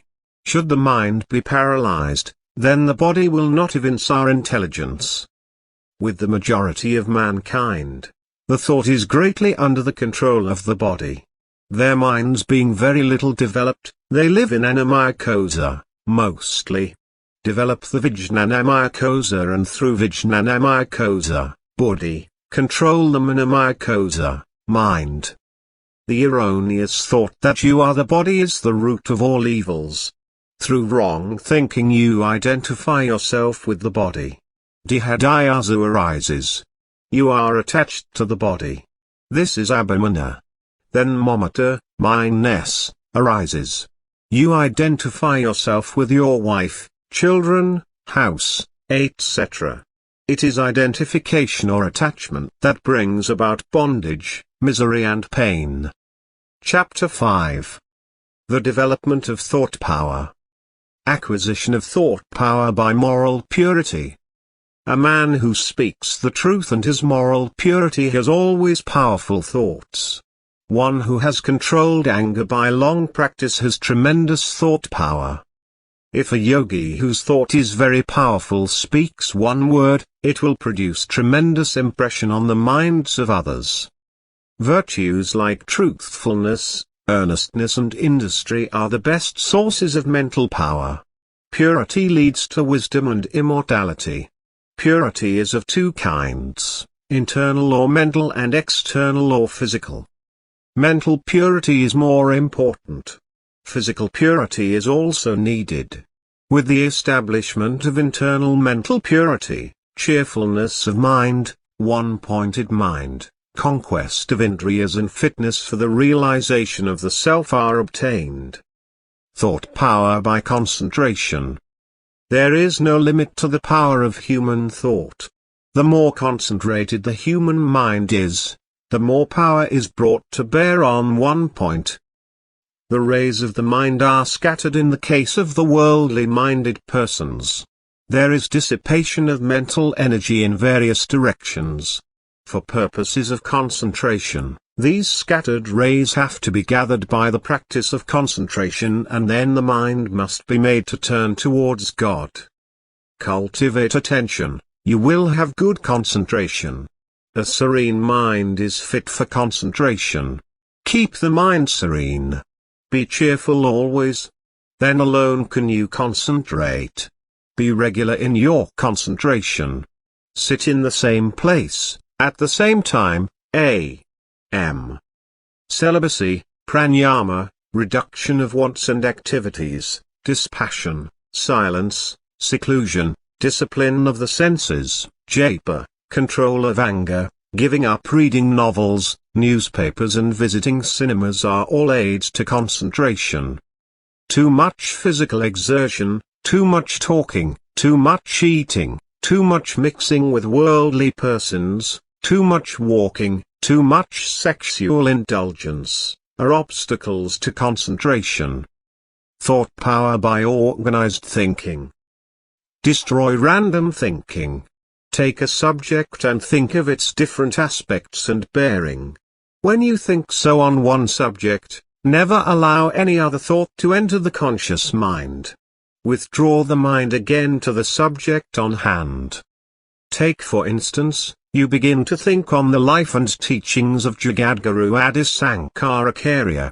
Think of his birthplace, his early life, his character, his personality, his virtues, his teachings, his writings, his philosophy, some of the important utterings of his works or slokas, the siddhis that he exhibited from time to time, his Digvijaya, his 4 disciples, his 4 mutts, his commentary on the Gita, the Upanishads and the Brahma Sutras. Think of these items one by one in order. Exhaust them. Again and again. Bring the mind to the point. Then take up another subject. By this practice, you will develop organized thinking. The mental images will gain intense strength and force. They will become clear-cut and well-defined. In ordinary persons the mental images are distorted and undefined. Thought power by willpower. Every sensual thought rejected, every temptation resisted, every harsh word withheld, every noble aspiration encouraged, helps you to develop willpower or soul force and takes you nearer and nearer to the goal. With strong feeling, repeat mentally, my will is powerful, pure and irresistible. Om Om Om. I can do everything through my will. Om Om Om. I have an invincible will. Om Om Om. Will is the dynamic soul force. When it operates all the mental powers such as the power of judgment, power of memory, power of grasping, power of conversation, reasoning power, power of discrimination, power of reflection and inference, all these come into instant play. Will is the king of mental powers. When rendered pure and irresistible, thought and will can work wonders. Will becomes impure and weak through vulgar passions, love of pleasures and desires. The lesser the number of desires, the stronger is the thought power, and the will. When sexual energy, the muscular energy, anger, etc., are transmuted into the will force they are controlled. There is nothing impossible on earth for a man of strong willpower. When you give up an old habit of drinking coffee, you have controlled to a certain extent the sense of taste, destroyed one vasana, and have eliminated the craving for it. As there is freedom from the efforts to procure coffee and also from the habit of taking it, you will gain some peace. The energy involved in the hankering for coffee, and which was agitating you, will now be converted into the power of will. By this conquest over one desire, you gain willpower, and if you conquer some 15 such desires, your willpower will be 15 times stronger and more powerful. And this conquest, by imparting strength to the will help you conquer other desires, too. Unruffled state of the mind, poise, cheerfulness, inner strength, capacity to turn out difficult works, success in all undertakings, power to influence people, a magnetic and dynamic personality, magnetic aura on the face, sparkling eyes, steady gaze, powerful voice, magnanimous gait, unyielding nature, fearlessness, etc., are some of the signs or symptoms that indicate that one's will is growing. Simple prescriptions for clear thinking. The mental images of the common man are generally very distorted. He does not know what deep thinking is. His thoughts run riot. There is a great deal of confusion in his mind, sometimes. It is only thinkers, philosophers and yogins who have well-defined, clear-cut, mental images. They can be seen through clairvoyance very vividly. Those who practice concentration and meditation develop strong, well-formed mental images. Most of your thoughts are not well-grounded. They come and slip away. They are, therefore, vague and indefinite. The images are not clear, strong and well-defined. You will have to reinforce them by clear, continuous and deep thinking. Through vichara, ratiocination, jnana or deep reflection and meditation, you will have to make the thoughts settle down and crystallize into a definite shape. Then the philosophical idea will become firm. Through right thinking, reasoning, introspection and meditation, you will have to clarify your ideas. Then confusion will vanish. The thoughts will get settled and well grounded. Think clearly. Clarify your ideas again and again. Introspect in solitude. Purify your thoughts to a considerable degree. Silence the thoughts. Don't allow the mind to bubble. Let one thought wave rise and settle down calmly. Then allow another thought to enter. Drive off all extraneous thoughts that have no connection with the subject matter you are handling at the present moment. Sadhana for deep and original thinking. Most of us do not know what right thinking is. Thinking is shallow in the vast majority of persons.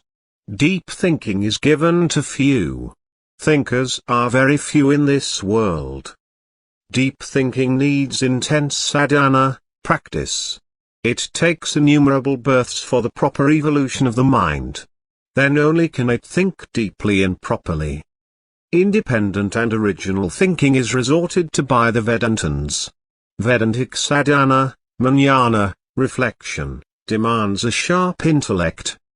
Hard thinking, persistent thinking, clear thinking, thinking to the roots of problems, to the very fundamentals of the situation, to the very presuppositions of all thoughts and being is the very essence of Vedantic sadhana. You will have to abandon an old idea, however strong and ingrained it may be, when you get a new elevating idea in its stead.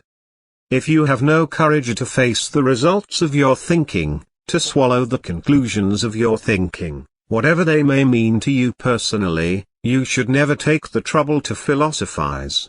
Take up to devotion. Meditation for applied and sustained thinking. Being a great force, thought carries tremendous power. It becomes a matter of great moment to know how to use this power in the highest possible way and to the greatest possible effect. This can best be done by the practice of meditation.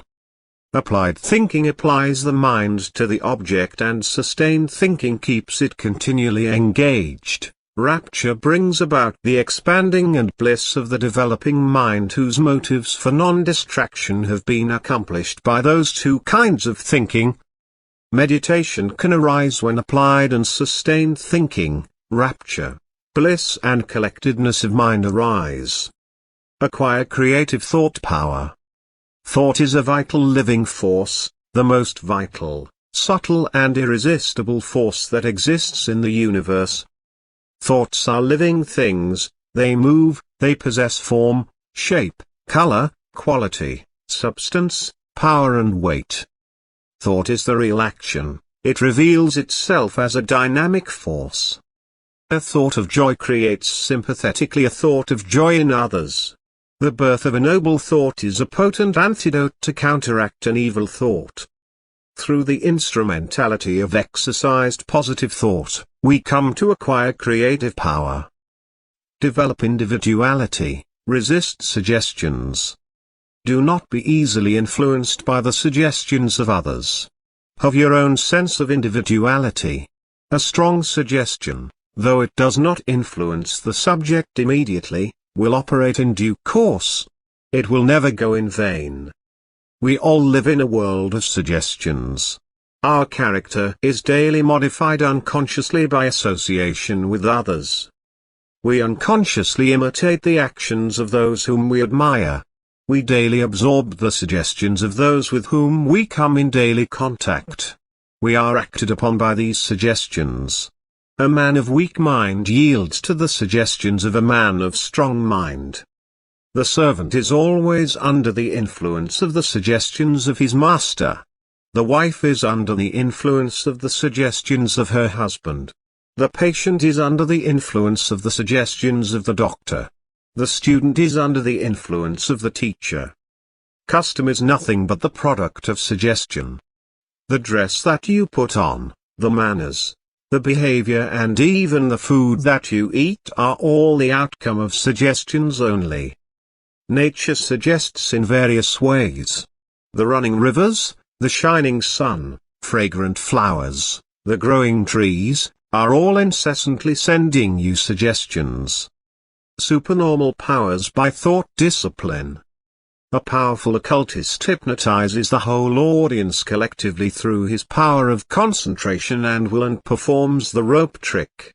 He throws a red rope in the air, gives suggestion to the onlookers that he will climb in the air through this rope and disappears from the platform in the twinkling of an eye. But nothing is recorded when a photograph is taken. Understand and realize the powers of thought. Unfold the hidden powers or occult faculties. Close the eyes. Concentrate. Explore the higher regions of the mind. You can see distant objects, hear distant voices, send messages to distant places, heal persons who are at a distance and move about to a distant place in the twinkling of an eye. Chapter 6. Thoughts, their varieties and their conquest. Get over gloomy thoughts. Very carefully watch all your thoughts. Suppose you are assailed by gloomy thoughts. You experience depression. Take a small cup of milk or tea. Sit calmly. Close your eyes. Find out the cause for the depression and try to remove the cause. The best method to overcome the gloomy thoughts and the consequent depression is to think of inspiring thoughts and inspiring things. Remember again, positive overcomes negative. This is a grand effective law of nature. Now think strongly of the opposite thoughts, the opposite of gloom. Think of those things that elevate your mind. Think of cheerfulness.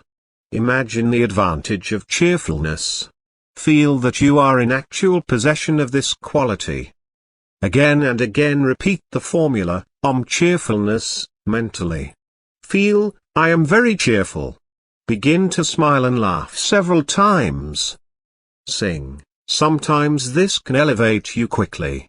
Singing is very beneficial to drive off gloom. Chant Om loudly several times. Run in the open air. The depression will vanish soon. This is the Pratipakshobhavana method of Raja Yogins. This is the easiest method. The method of driving gloom by force, by willing, by assertions, by command, taxes the will very much, although it is the most efficient. It demands great strength of will. Ordinary people will not succeed. The method of displacing or dislocating the negative feeling by substituting the opposite, positive feeling, is very easy. Within a very short time, the undesirable feeling vanishes. Practice this and feel. Even if you fail several times, continue. You will be successful after some sittings and some practice. You can treat in the same manner other negative thoughts and feelings as well. If there is the feeling of anger, think of love. If there are thoughts of jealousy, think of the advantages of charitableness and magnanimity. If there are thoughts of gloom, then think of some inspiring scenery that you saw some time ago, or recall to mind some inspiring passage. If there is harshness of heart, think of mercy. If there is lust, think of the advantage of celibacy. If there is dishonesty, think of honesty, integrity. If there is miserliness, think of generosity and generous persons. If there is infatuation or moha, think of discrimination and atmic vikara. If there is pride, think of humility. If there is hypocrisy, think of frankness and its invaluable advantages. If there is jealousy, think of nobility and magnanimity. If there is timidity, think of courage, and so on. You will drive off the negative thoughts and feelings and will be established in a positive state. Practice of a continued type is essential. Be careful in the selection of your companions. Talk very little and that, too, on useful matters. Victory over intrusive thoughts. In the beginning of your practice of thought control you will experience great difficulty. You will have to wage war with them. They will struggle their level best for their own existence. They will say, we have every right to remain in this palace of mind. We have a sole monopoly from time immemorial to occupy this area. Why should we vacate our dominion now? We will fight for our birthright till the end. They will pounce upon you with great ferocity. When you sit for meditation only, all sorts of evil thoughts will crop up. As you attempt to suppress them, they want to attack you with redoubled force and vigor. But positive always overcomes the negative. Just as darkness cannot stand before the sun, just as the leopard cannot stand before the lion, so also all these dark negative thoughts, these invisible intruders, enemies of peace, cannot stand before the sublime divine thoughts. They must die by themselves. Drive away obnoxious thoughts. Drive away from your mind all unnecessary, useless and obnoxious thoughts. Useless thoughts impede your spiritual growth. Obnoxious thoughts are stumbling blocks to spiritual advancement. You are away from God when you entertain useless thoughts. Substitute thoughts of God.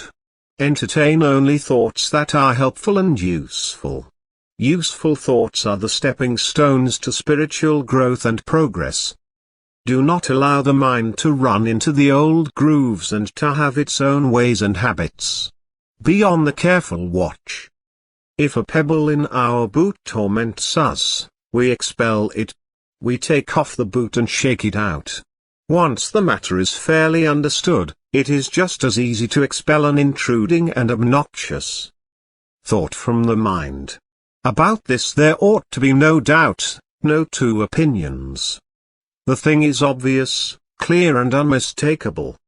It should be as easy to expel an obnoxious thought from your mind as it is to shake a stone out of your shoe, and, till a man can do that, it is just nonsense to talk about his ascendancy and conquest over nature. He is a mere slave and prey to the bat-winged phantoms that flit through the corridor of his brain. Master worldly thoughts.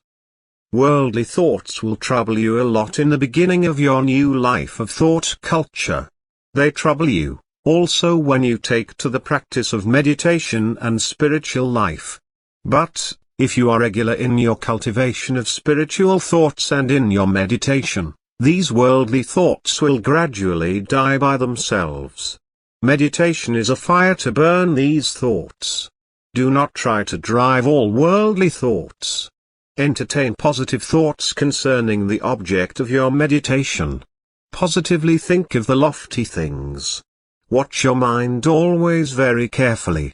Be vigilant. Be on the alert.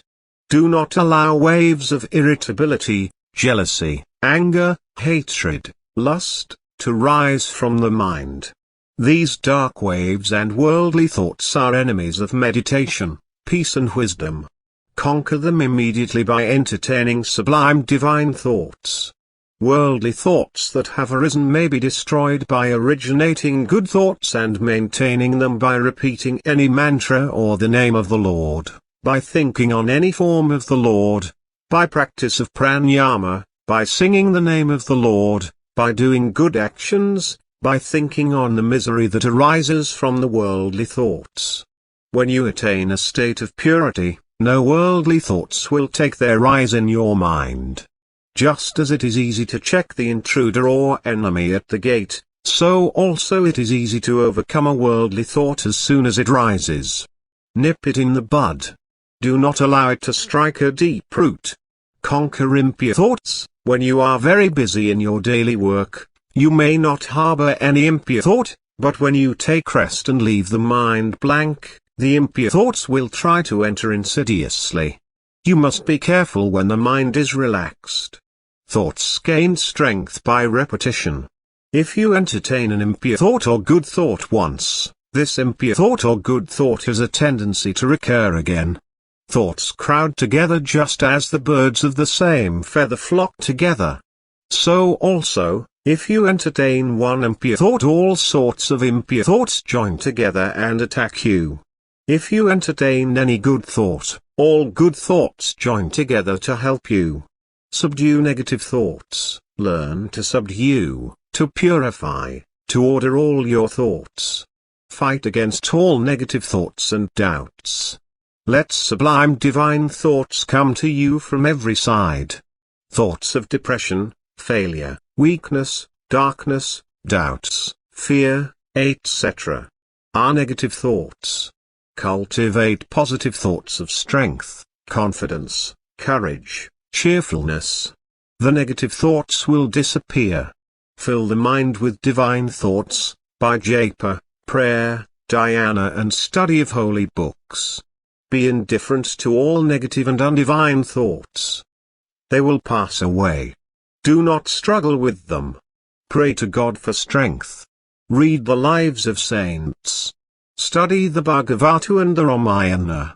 All devotees have passed through similar ordeals. So, take heart. Overcome habitual thoughts. All sorts of habitual thoughts, concerning the body, the dress, the food, and so on, must be overcome through the Atmachintana, or reflection on the nature of the divine self within one's own heart. This is an uphill work.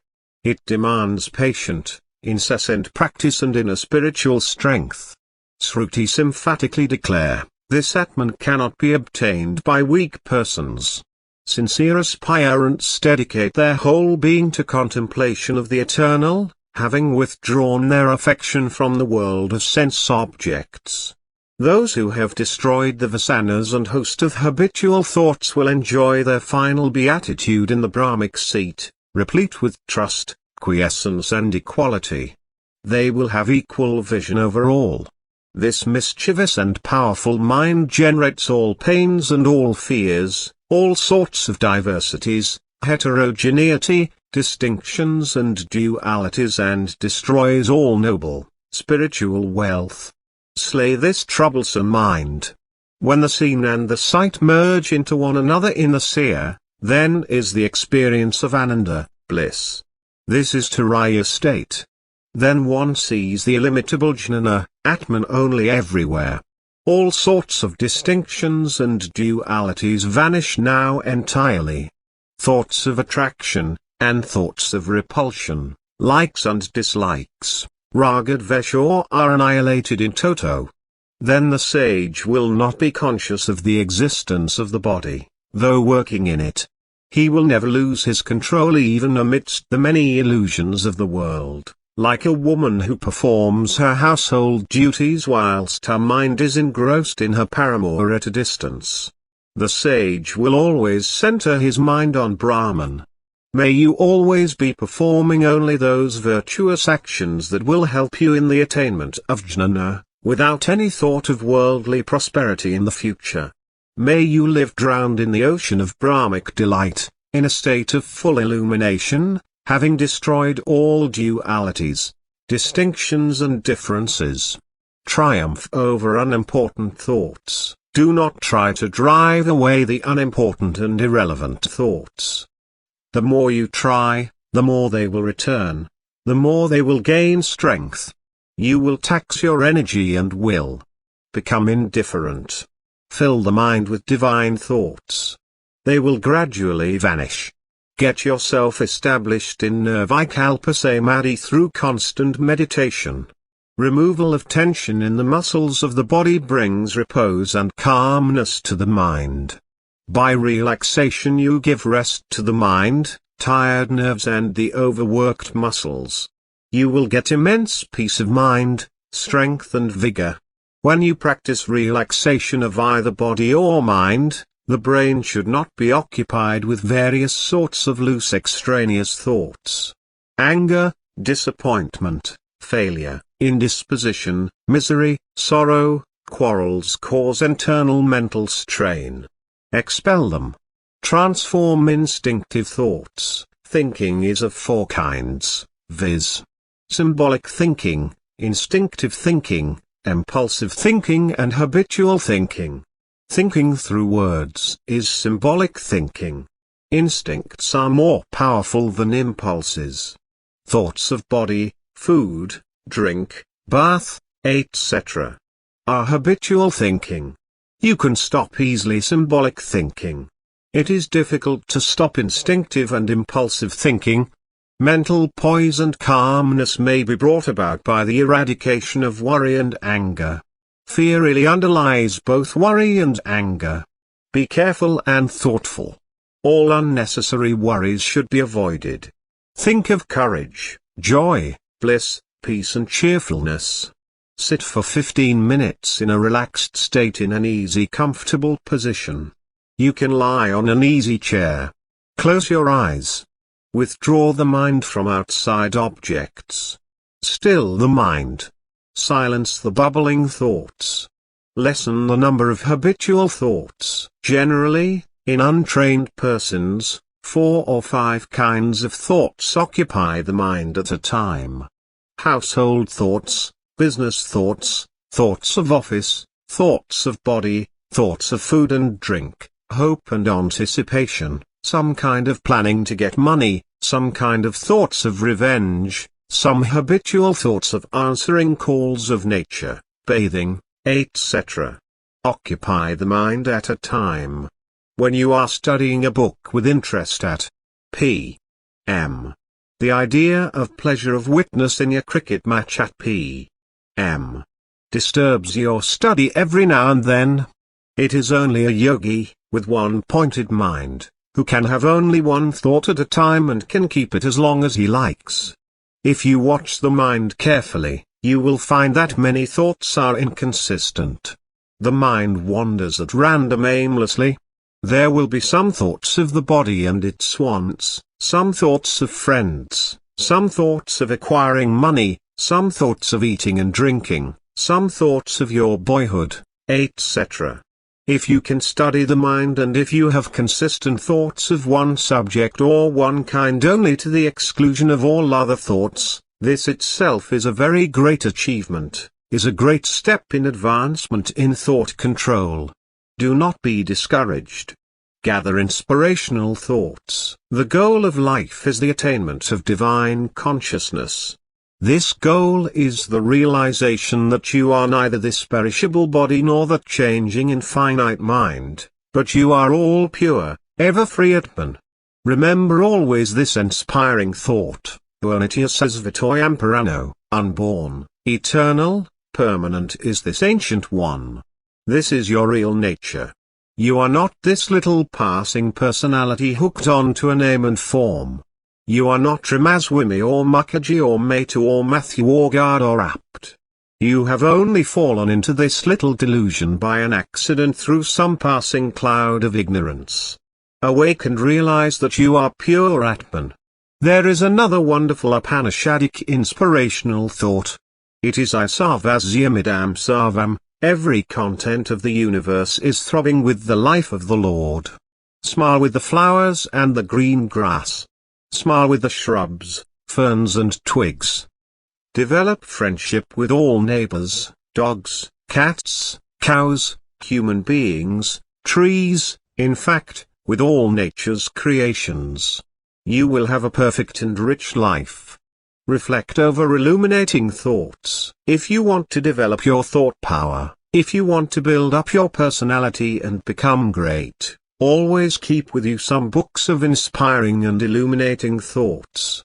Read them over and over again, until they become part of your daily action and living.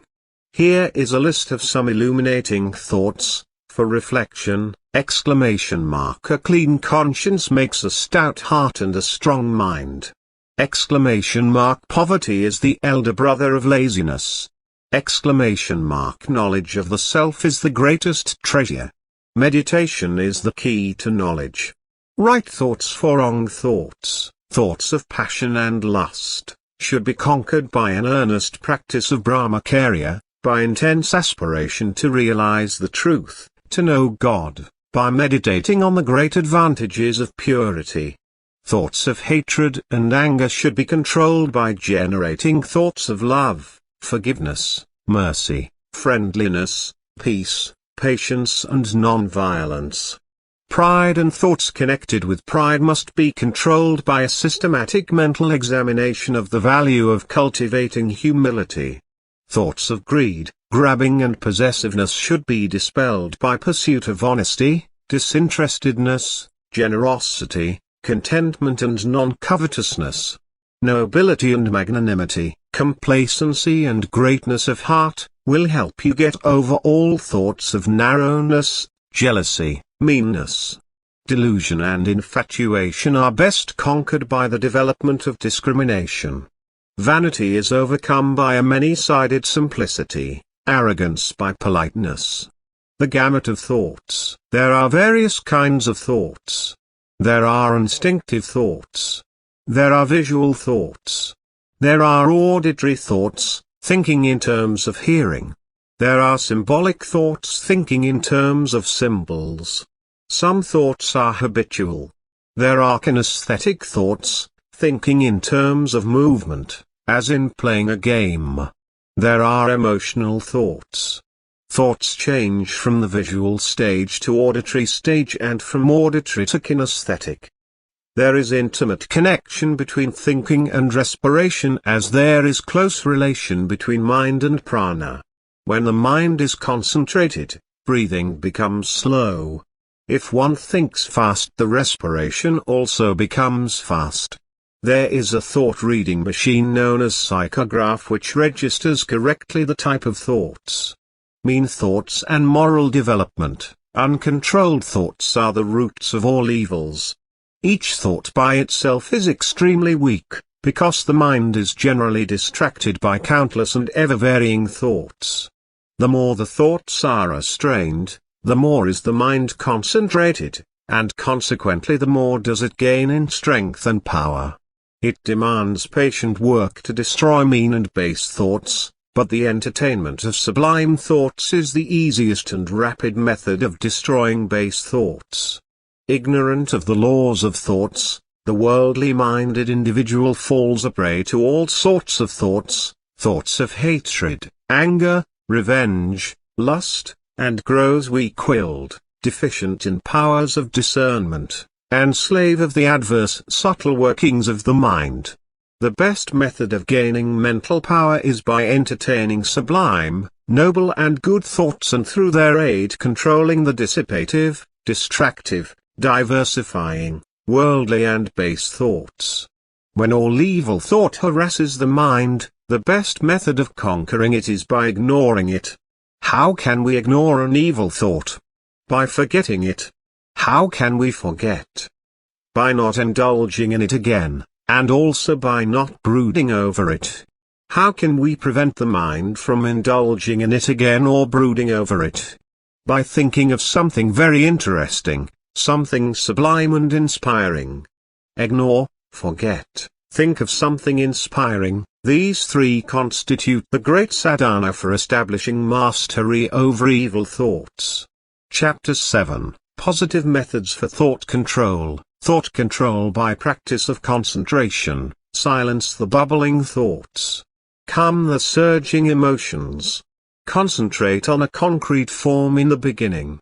Concentrate on a flower, on the form of Lord Buddha, on any dream picture, on the effulgent light of the heart, on the picture of any saint, or your Ishtadevata. Have 3 or 4 sittings, early morning, A.M., P.M., and P.M. Devotees concentrate on the heart, Raja Yogins on Trikuti, the seat of the mind, Vedantins on the Absolute. Trikuti is the space between the eyebrows. You can also concentrate on the tip of the nose, the navel, or the Muladhara, below the last vertebra of the spinal column. When irrelevant thoughts enter the mind, be indifferent. They will pass away. Do not drive them forcibly. They will persist and resist. It will tax your will. They will enter with redoubled force. But substitute divine thoughts. Irrelevant thoughts will gradually fade out. Be slow and steady in the practice of concentration. Concentration is practiced for stopping the modification of the mind. Concentration is holding the mind to one form or object for a long time. To remove the tossing of the mind and various other obstacles which stand in the way of one-pointedness, the practice of concentration on one thing alone should be made. Concentration is opposed to sensuous thoughts and desires, bliss to flurry and worry, sustained thinking to perplexity, applied thinking to sloth and torpor, rapture to ill will. It is easy to concentrate the mind on external objects. The mind has a natural tendency to go outwards. Keep the picture of Sri Krishna, Rama, Narayana, Devi or Lord Jesus or any picture, in front of you. Look at it steadily without winking. Gaze at the head, then at the body, then at the legs. Repeat the same process again and again. When your mind calms down, look at a particular spot only, then close the eyes and mentally visualize the picture. You should be able to visualize the picture very clearly even in its absence. You will have to call up the mental picture at a moment's notice. Keep it there steadily for some time. This is concentration. You will have to practice this daily. If you want to increase your power of concentration, you will have to reduce your worldly desires and activities. You will have to observe silence every day for some hours. Then only can the mind concentrate very easily and without difficulty. In concentration you will have only one thought or wave in the mind lake. The mind assumes the form of only one object. All other operations of the mind are suspended. Thought control by a positive attitude. Try to acquire the power of closing yourself against detrimental or undesirable thoughts and influences by making yourself positive by a particular attitude of the mind. By so doing, you may be receptive to all higher impulses of the soul within and to all higher forces and influences from without. Make a suggestion to yourself: I close myself, I make myself positive to all things below and open and receptive to all higher influences, to all things above. By taking this attitude of the mind, consciously, now and then, it soon becomes a habit. All the lower and undesirable influences from both the seen and the unseen sides of life are closed out while all higher influences are invited and, in the degree that they are invited, they will enter. In the mind there is doubt, there is reality also. A doubt arises whether there is a God or not. This is termed samsaya bhavana. Another doubt crops up whether I can realize Brahman or not. Then another voice tells, God or Brahman is real. He is a solid, concrete reality as an amalaka fruit in my hand. He is a mass of knowledge and ananda, prajnahana, chijana, anandahana. I can realize. We have clearly understood something and these ideas are well grounded and ingrained. Some ideas are hazy and not firm. They come and go. We will have to cultivate ideas and ground them till they are firmly fixed and implanted. Clarification of ideas will remove perplexity and confusion in the mind. When a doubt arises, whether there is God or not, whether I will succeed in self-realization or not, it must be dispelled by well-directed suggestions and affirmations such as, it is true, I will succeed. There is no doubt of this. In my dictionary, in my vocabulary, there are no such words as can't, impossible, difficult, etc. Everything is possible under the sun. Nothing is difficult when you strongly make up your mind. Strong determination and firm resolution will bring sanguine success in every affair or undertaking, and particularly so in the conquest of mind. Thought control by non-cooperation. Non-cooperate with the mind in its evil wanderings. Gradually the mind will come under your control. Here is the practical method to non-cooperate with the mind. If the mind says, I must eat today sweetmeats, say unto the mind, I will not cooperate with you today.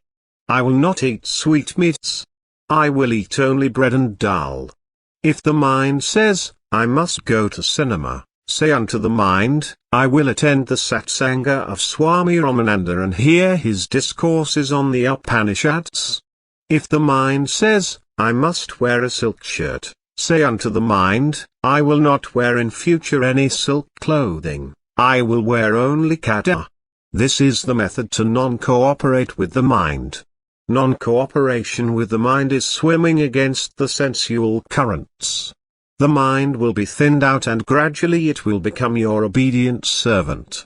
You will gain mastery over the mind. The self-controlled man, moving among the objects with senses under restraint and free from attraction and repulsion, attains to peace.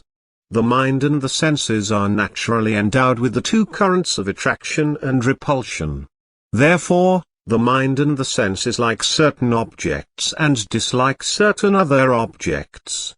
But the disciplined man moves among the sense objects with a mind and senses free from attraction and repulsion, mastered by self, and attains the peace of the eternal. The disciplined self has a very strong will.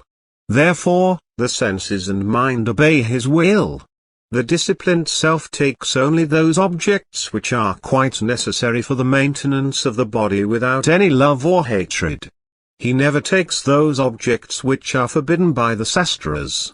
Art of thinning out thoughts. In the rubber plantations, planters take recourse to the method of thinning out the rubber trees by cutting the small surplus trees which stand in the vicinity of big trees. By so doing they can tap more milk, rubber juice, from the big trees. Even so, you must thin out the thoughts by destroying them one by one in order to drink the ambrosial milk or nectar of immortality. Just as you retain only the good fruits from the basket and discard the bad ones, so also, keep good thoughts in your mind and reject evil ones. Just as the warrior chops off the heads of enemies, one by one, when they come out of a fortress through a trapdoor, so also, chop off the thoughts, one by one, when they emerge out through the trapdoor to the surface of the mind. When the tail of a lizard is cut, the cut end will flutter about for some time as there is still a little residual prana in the tail. After 1 or 2 minutes all motion will cease. Even so, even after thinning and reducing the thoughts, some thoughts will move about like the tail of the lizard. But they are powerless. They cannot do any serious harm. There is no vitality in them. Just as the drowning man tries to catch anything to save himself, so also, these lifeless thoughts try their level best to come back to their previous state of life and vigor.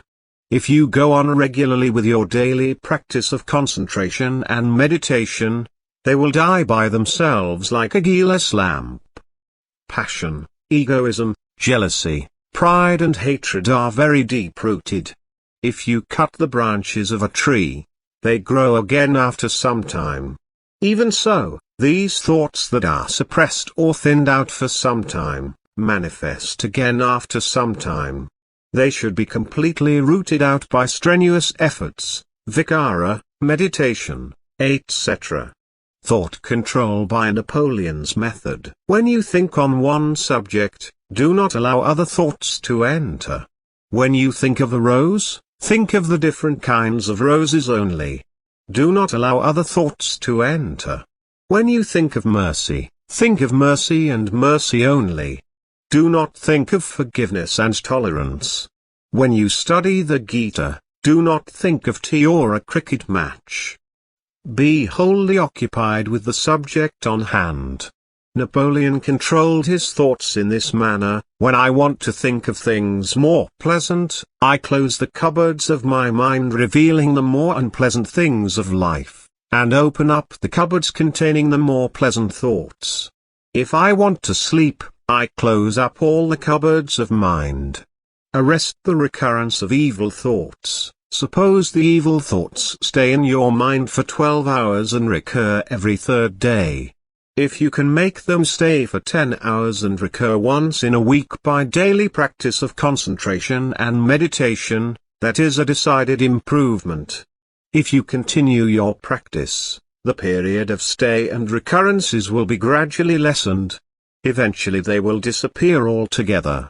Compare your present state of mind with that of last year or year before last. You will be able to find out your progress. The progress will be very slow in the beginning.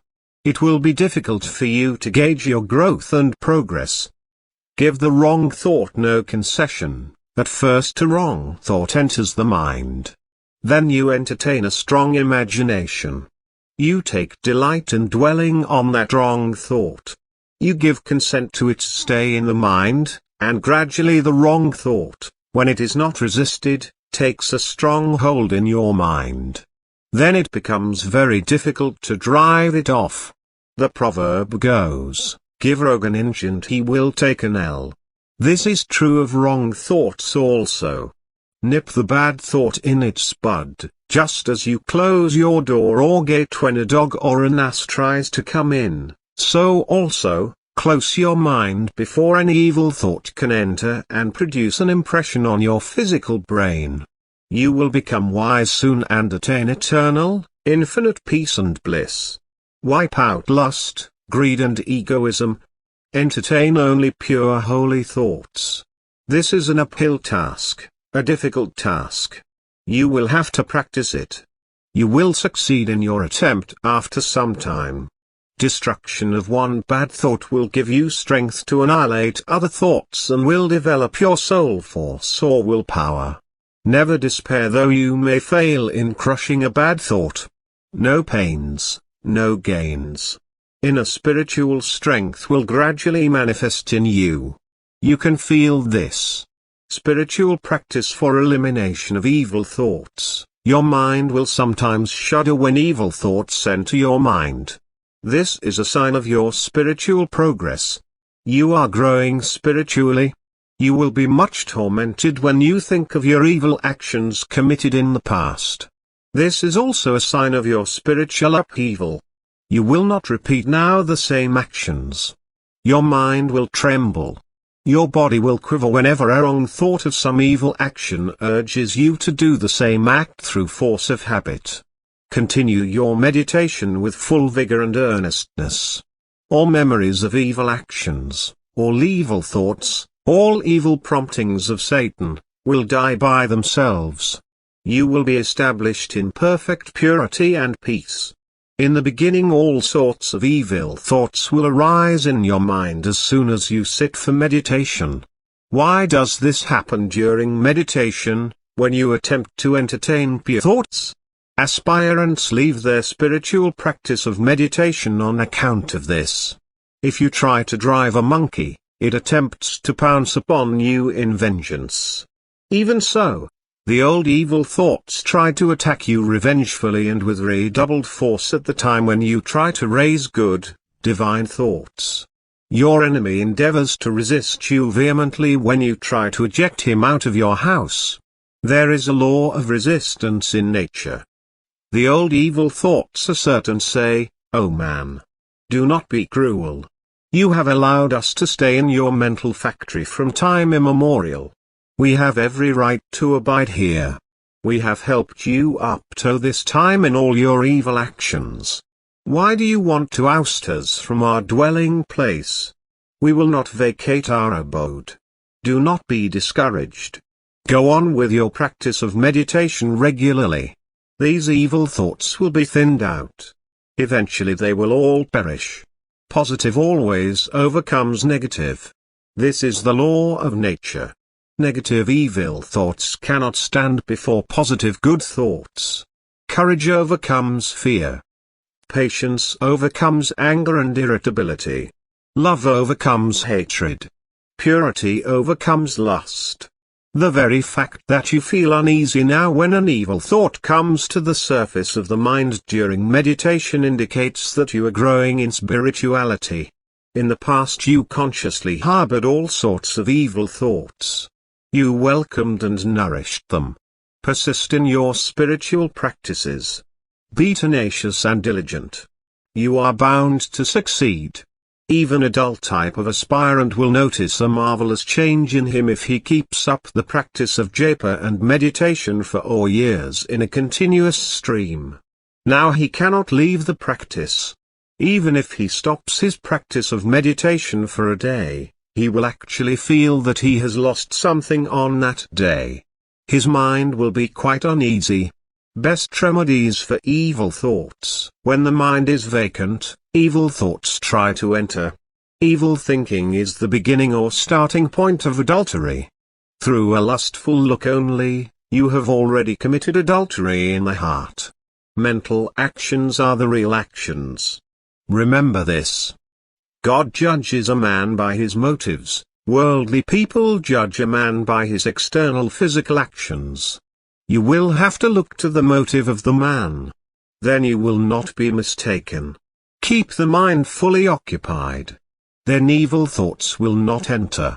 An idle brain is the devil's workshop. Watch the mind every minute. Always engage yourself in some work, stitching, cleaning vessels, sweeping, drawing water, reading, meditating, counting the beads, singing divine songs, praying, serving the elders or nursing the sick. Avoid loose talk and gossip. Fill the mind with sublime thoughts, such as those contained in the Gita, the Upanishads, the Yoga Vasishta, etc. Daily discipline of thoughts. The mind is a mischievous imp. It is like a jumping monkey. It must be disciplined daily. Only then will it gradually come under your control. It is only by the practical training of your mind that you can prevent bad thoughts and actions from arising and can ward off bad thoughts and actions that have arisen from recurrence. It is only by practical training of your mind that you can encourage good thoughts and actions to arise, and can sustain good thoughts and actions when they have arisen. Here is a beautiful daily exercise for mental relaxation. It will pour into you great inspiration and strength. Close the eyes. Think of anything that is pleasant. This will relax the mind in a wonderful manner. Think of the mighty Himalayas, the sacred Ganga, the striking scenery in Kashmir, the Taj Mahal, the Victoria Memorial in Calcutta, a lovely sunset, the vast expanse of ocean or the infinite blue sky. Imagine that the whole world and your body are floating like a straw in this vast ocean of spirit. Feel that you are in touch with the Supreme Being. Feel that the life of the whole world is pulsating, vibrating and throbbing through you. Feel that Lord Hiranyagarbha, the ocean of life, is gently rocking you on his vast bosom. Then open your eyes. You will experience immense mental peace, vigor and strength. Practice this and feel. Thoughts and the snake analogy. Just as fruit is born of the seed, so also deeds are born of thoughts. Good thoughts generate good actions. Evil thoughts produce evil actions. Harbor good thoughts.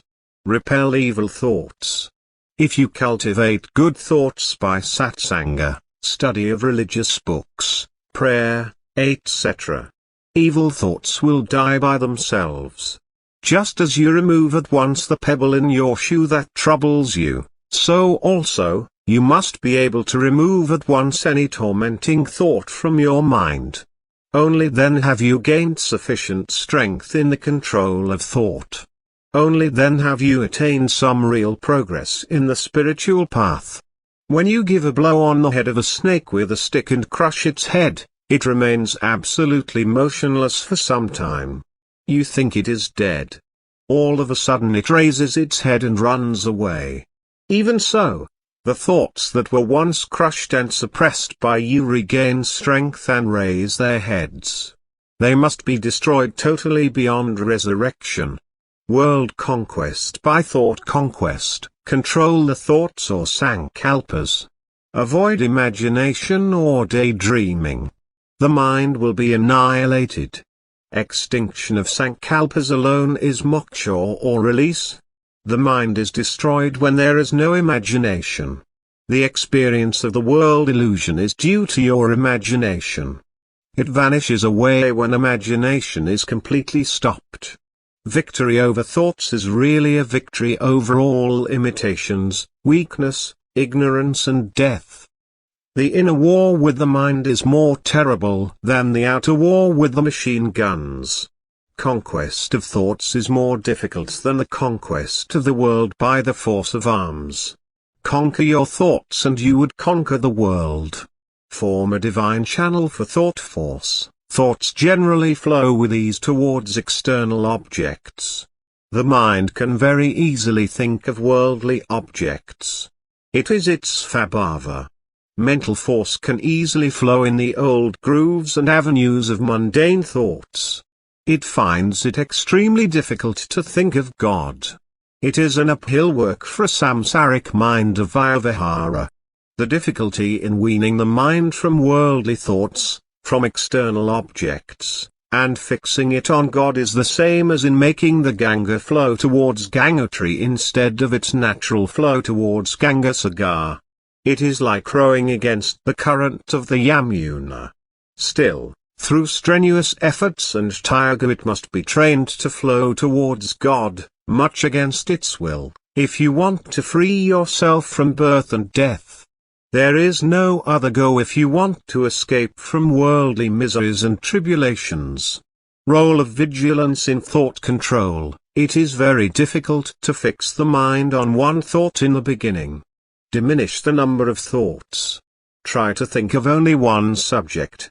If you think of rose, you can have all sorts of thoughts connected with rose only. You can think of different kinds of roses that are grown in different parts of the world. You can think of the various preparations that are made out of roses and their uses. You can allow even thoughts of other kinds of flowers to enter, but do not entertain thoughts of fruits and vegetables. Check the aimless wandering state of the mind.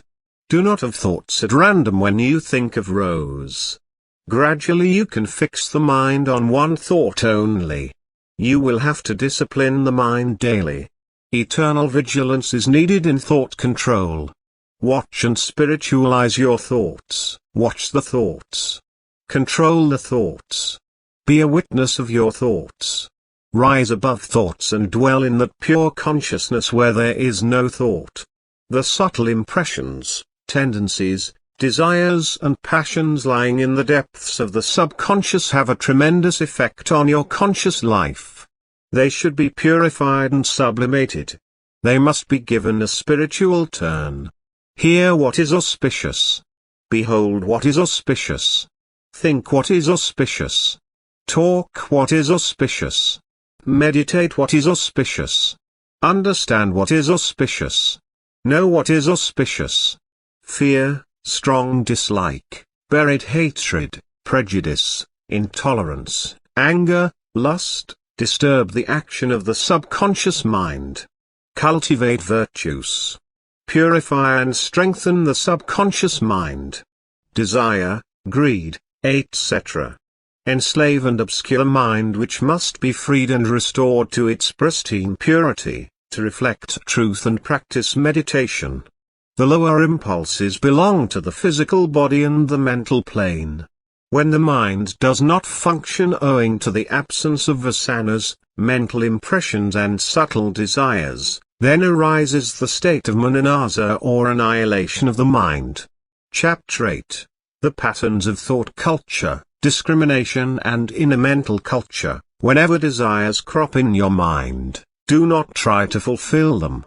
Reject them through discrimination, right inquiry and dispassion. You will get tranquility of mind and mental strength by constant practice. The mind is thinned out. The mind is checked directly from wandering. Its outgoing tendencies are curbed. If the desires are eradicated, the thoughts also will die by themselves.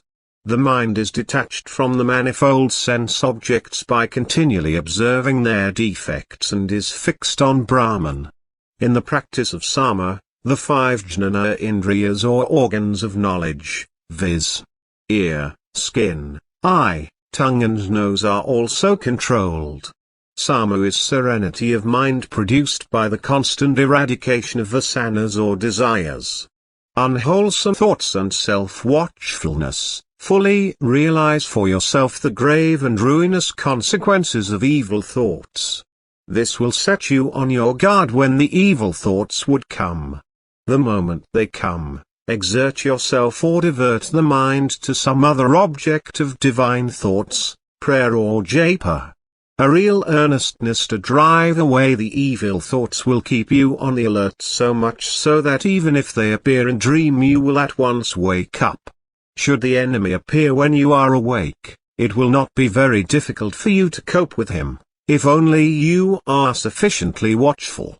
You must be saved from the malformation and the miscarriage of your mind. Mind is like a playful child. The clement energies of the mind must be bent to become the passive channels for the transmission of truth. The mind must be filled with sattva, purity. It should be trained to think of truth or God, constantly. If you want rapid progress in the spiritual path, watch every thought. A vacant mind is ever distressed. It is the devil's workshop. Be thoughtful. Keep guard over your mind. Watch every impulse and thought. Spiritualize or sublimate your instincts.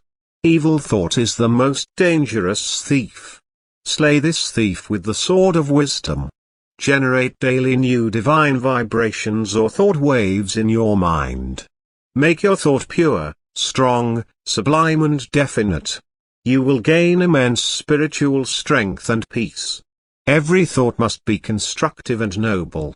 Thoughts are only refractions. Slay all thoughts. Go thou within to the light of lights. If you wish to attain self-realization, imagination and speculation must stop. Purify and control the emotions.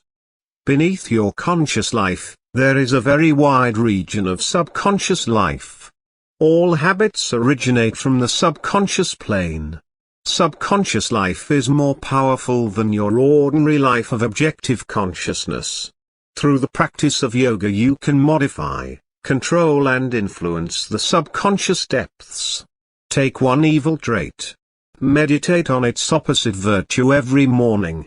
Practice it during the day. The evil quality will vanish soon.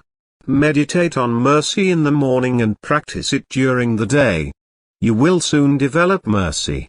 If evil thoughts enter your mind once in the month instead of thrice weekly, remember that evil thinking is the beginning of adultery. If you become angry once in a month instead of once weekly, that is a sign of progress, that is a sign of your increased willpower, that is a sign of growing spiritual strength. Be of good cheer. Keep a diary of spiritual progress.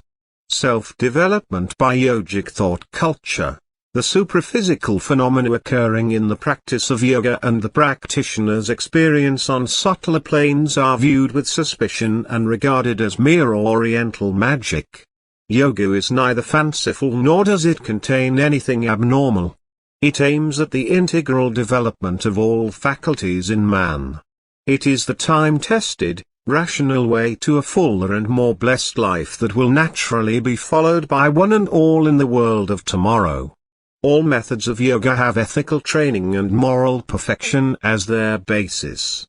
The eradication of vices and the development of certain virtues form the first step in the ladder of yoga. The disciplining of your nature and the formation of a steady and pure character through a set of right habits and regular daily observances is the next step. Upon this firm foundation of a well-established and virtuous moral character is built the further structure of yoga. Thought culture, by the method of substitution. The substitution method is very easy and effective in the destruction of evil thoughts.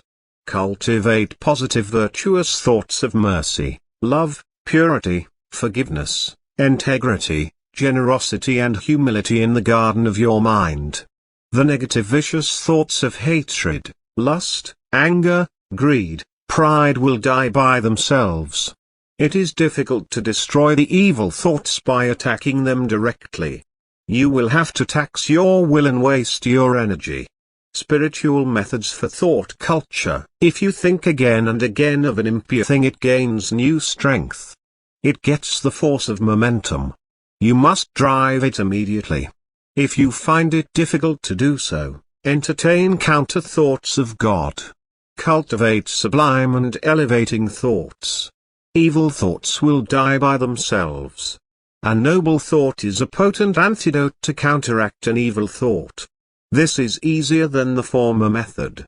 By repetition of God's name, thousands of times daily, good thoughts gain new strength. By repeating Aham Brahmasmi 1,000 times daily, the idea that you are the spirit Atman becomes stronger. The idea that you are the body becomes weaker and weaker. If evil thoughts enter your mind, don't use your will force in driving them. You will lose your energy only. You will tax your will only. You will fatigue yourself. The greater the efforts you make, the more the evil thoughts will return with redoubled force. They will return more quickly also. The thoughts will become more powerful. Be indifferent. Keep quiet. They will pass off soon. Or substitute good counter-thoughts, Pratipaksha Bhavana method. Or think of the picture of God and the mantra again and again forcibly. Or pray. The importance of thought culture. Thought culture is a vital subject. Very few people know this art or science. Even the so-called educated people are unaware of this fundamental education. All are victims of random thinking. All sorts of loose thoughts of diverse kinds come and go in the mental factory. There is neither rhythm nor reasoning. There is neither concord nor discipline. All is in a state of utter chaos and confusion. There is no clarification of ideas. You cannot think of one subject even for 2 minutes in an orderly and systematic manner. You have no understanding of the laws of thoughts and the laws of the mental plane. There is a perfect menagerie inside. All sorts of sensual thoughts fight amongst themselves to enter the mind of a sensualist and gain the upper hand. The eye Indriya struggles to bring its own thoughts. It wants to have sight-seeing. The ear Indriya wants to bring only base thoughts, lustful thoughts, thoughts of hatred, jealousy and fear. Many cannot entertain a single, sublime, divine thought even for a second. Their minds are so framed that the mental energy runs in sensual grooves. The battle of thoughts. In the beginning of thought culture, there is internal fight between pure and impure thoughts. The impure thought tries to enter the mental factory again and again. It asserts, "O little man, you gave me shelter in the beginning. You welcomed me before. You gave me a cordial reception. I have every right to remain in the lowlands of your mind, in your instinctive passionate mind. Why are you cruel towards me? I only gave you a push or stimulus in taking you to restaurants and hotels, cinemas and theaters, ballrooms and bars. You had a variety of enjoyments through me alone. Why are you ungrateful to me now? I will resist, persist and recur again and again. Do whatever you like. You are weak through old habits. You have no strength to resist. Eventually pure thoughts only will gain victory. Sattva is a greater power than rajas and dharmas. Positive overcomes negative. Good thought, the first perfection. Thought is a good servant. It is an instrument. You will have to utilize it tactfully and properly. The prime requisite for happiness is control over the thoughts. Your thought is imprinted over your face. Thought is a bridge that connects the human with the divine. Your body, your business, your home, they are only ideas within your mind. Thought is a dynamic force. Good thought is the first perfection. Thought is real wealth. Culture the thoughts, and become a Buddha. Drive away from your mind all unnecessary, useless and obnoxious thoughts. Useless thoughts impede your spiritual growth. Obnoxious thoughts are stumbling blocks to spiritual advancement. You are away from God when you entertain useless thoughts. Substitute thoughts of God. Entertain only thoughts that are helpful and useful. Useful thoughts are stepping stones to spiritual growth and progress. Do not allow the mind to run into the old grooves and to have its own ways and habits. Be on the careful watch. You must eradicate through introspection all sorts of mean thoughts, useless thoughts, unworthy thoughts, impure thoughts, all sexual thoughts, thoughts of jealousy, hatred and selfishness. You must annihilate all destructive thoughts of disharmony and discord. You must always develop pure, good, loving, sublime and divine thoughts. Every thought must be of a constructive nature. It must be strong, positive and definite. The mental image must be of a clear-cut and well-defined thought. It must bring peace and solace to others. It should not bring even the least pain and unhappiness to anyone. Then you are a blessed soul on the earth. You are a mighty power on the earth. You can help many, heal thousands, spiritualize and elevate a large number of persons as did Jesus or Buddha. Just as you grow jasmine, rose, lily, Honolulu flowers in a garden, so also you should cultivate the flowers of peaceful thoughts of love, mercy, kindness, purity in the vast garden of Antakarana. Through introspection, you will have to water this garden of mind. With meditation and sublime thinking remove the weeds of vain, useless, discordant thoughts. Avoid thoughts of another man's defects. The nature of the mind is such that it becomes that which it intensely thinks of. Thus if you think of the vices and defects of another man, your mind will be charged with these vices and defects at least for the time being. He who knows this psychological law will never indulge in censuring others or in finding fault in the conduct of others, will see only the good in others, and will always praise others. This practice enables one to grow in concentration, yoga and spirituality. Last thought determines next birth. The last thought of a man governs his future destiny. The last thought of a man determines his future birth. Lord Krishna says in the Bhagavad Gita, "Whosoever at the end abandoneth the body, thinking upon any being, to that being only he goeth, O Kaunteya, because of his constant thought of that being." Chapter 8. Ajamala lost his pious conduct, and led a detestable living. He fell into evil depth of sinful habits and resorted to theft and robbery. He became a slave of a public woman.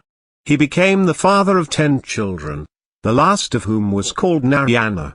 When he was about to die, he was absorbed in the thoughts of his last son.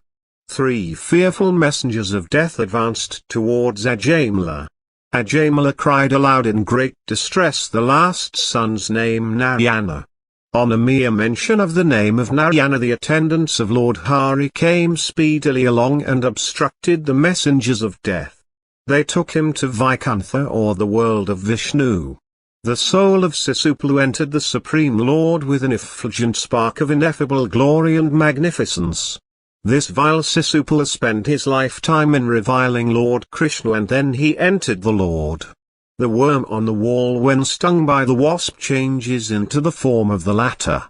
Similarly, the man who focuses his hate on Lord Krishna gets rid of his sins and reaches that Lord by regular devotion, as the gopis did by karma, passion, Kamsa by fear, Sisupala by hatred and Narada by love.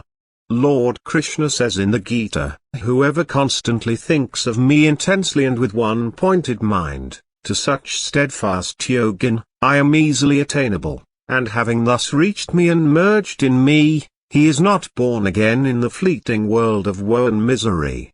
O Arjuna! While all the worlds created by Brahma are limited by time and have their moment of dissolution on reaching me, there is no rebirth, therefore at all times, meditate on me, the Supreme Vasudeva, and with mind and intellect fixed on me. Doubtless, you will attain me. Chapter 8, The constant practice of fixing the mind on the Lord, although a man is engaged in worldly pursuits, will enable him to intuitively and automatically think of the Lord, even at the time of his departure. The Lord says, with the mind thus engaged in the yoga of constant practice, not deflected by any other obstacles, one attains the supreme Purusha of resplendent glory.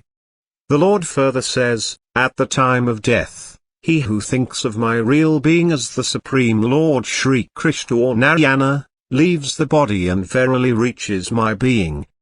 Doubt this not. In whatever form a man thinks of me at the time of death, that form he attains, that form again being the result of nourishing that thought in a particular groove and by constant meditation of the same. The Lord further says, he who further establishes his mind on me, even at the time of forthgoing and who is in that divine state of renouncing everything and of dwelling in Brahman or Brahmic state, is free from delusion. B.G. 2. He who has a strong habit of using snuff in his life imitates the act of snuffing with his fingers when he is in an unconscious state just before his death. So strong is the habit of snuffing in this man. The last thought of a licentious man will be the thought of his woman. The last thought of an inveterate drunkard will be that of his peg of liquor. The last thought of a greedy money lender will be that of his money. The last thought of a fighting soldier will be that of shooting his enemy. The last thought of a mother who is intensely attached to her only son will be that of her son only. Raja Bharata nursed a deer out of mercy and became attached to it.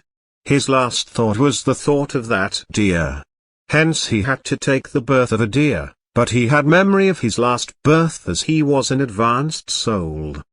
The last thought of a person will be the thought of God only, if that person has disciplined his mind all throughout his life and has tried to fix it on the Lord through constant practice. It cannot come by a practice in a day or two, in a week or a month. It is a lifelong endeavor and struggle. The last thought determines the next birth. The last prominent thought of one's life occupies the mind at the time of death. The predominant idea at the time of death is what in normal life has occupied his attention most. The last thought determines the nature of character of the body to be attained next. As a man thinketh, so shall he become. The background of sattvic thought. The vast majority of people will always want something concrete to hold on, something around which, as it were, to place their ideas, sometimes which will be the center of all thought forms in their minds. That is mind's very nature. A background of thought is needed for fixing the mind. Have a sattvic background of thought of mental image. The mind assumes the shape of any object it intensely thinks upon. If it thinks of an orange, it assumes the shape of an orange. If it thinks of Lord Krishna with flute in hand, it assumes the shape of Lord Krishna. You must train the mind properly and give it proper sattvic food for assimilation. You must have sattvic background of thought to take you to the goal, salvation. If you are a devotee of Lord Krishna, have a background of thought of his picture and the repetition of his famous mantra Om Namo Bhagavate Vasudevaya and his qualities, formless qualities. A Nirguna Upasaka, Vedanti, should have a background of thought of Om and its meaning, infinite ocean of light, Satchidananda, Vyapaka, Paripurna. Work in the world and, the moment the mind is free, begin to think of the background of thought, either Saguna or Nirguna background according to taste, temperament and capacity for sadhana. By constant thinking, a habit in the mind will be formed and, without effort, the mind will run towards the background of thought. It is a pity that the vast majority of persons have no ideal, no program of life at all and no sattvic background of thought. They are doomed to failure. The background of thought of a young married lady is usually lustful. The background of thought of an old mother is the affection towards her sons and grandsons. The background of thought of the vast majority of persons is hatred and jealousy. Even the so-called educated persons with many university qualifications and academic knowledge which is only husk when compared with spiritual knowledge, have no ideal, no program of life and no background of thought. A deputy collector, after getting pension, marries a third wife and goes on as a doer never state. A worldly-minded person is a prey to sexual thoughts and thoughts of hatred, anger and revenge. These two types of thoughts actually take possession of his mind. He is a slave to these two sets of thoughts. He does not know how to divert his mind and fix it on some other good, noble thought. He does not know the laws of thought. He is quite unaware of the nature and suitable workings of the mind. His position is extremely deplorable despite his earthly possessions and bookish knowledge obtained in universities. Viveka has not awakened in him. He has no shraddha in saints, sastras and God. He is unable to resist an evil desire, craving or temptation on account of his weak will. The only potent remedy to remove his world intoxication, world charm, world delusion is constant satsanga or association with sadhus, sannyasins and mahatmas. After retirement, everybody should have a background of thought and should spend his time in philosophical studies and divine contemplation. Old habits of loose thinking must be replaced by cultivating fresh habits of good thoughts. At first, a tendency to think of good thoughts will be formed. By continued practice, a positive, definite habit of thinking of virtuous, helping thoughts will be developed. You will have to struggle very hard. The old habits will try to recur again and again.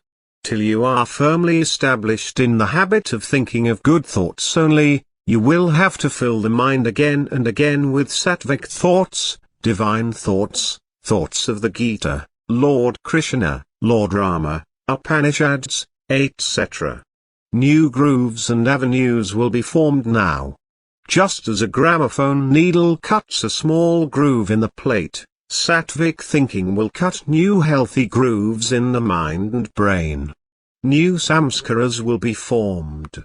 You will have concentration without much effort. He who has subdued his mind beholds in his own self by the help of his own pure intellect the immortal, eternal Brahman which is subtler than the subtlest, which is an embodiment of bliss, peace and wisdom. It is the contact of the sense with the sense object that gives rise to a mental perception. But if the senses are withdrawn and the mind is still, there comes a stage where there is no touch with any sense object. It is the state of bliss and pure consciousness or nirvikalpa samadhi which burns all samskaras that give rise to birth and death. Attachment is death. You are attached to body, action, wife, children, property, house, place and articles that give you pleasure. Wherever there is attachment there are anger, fear and vasanas.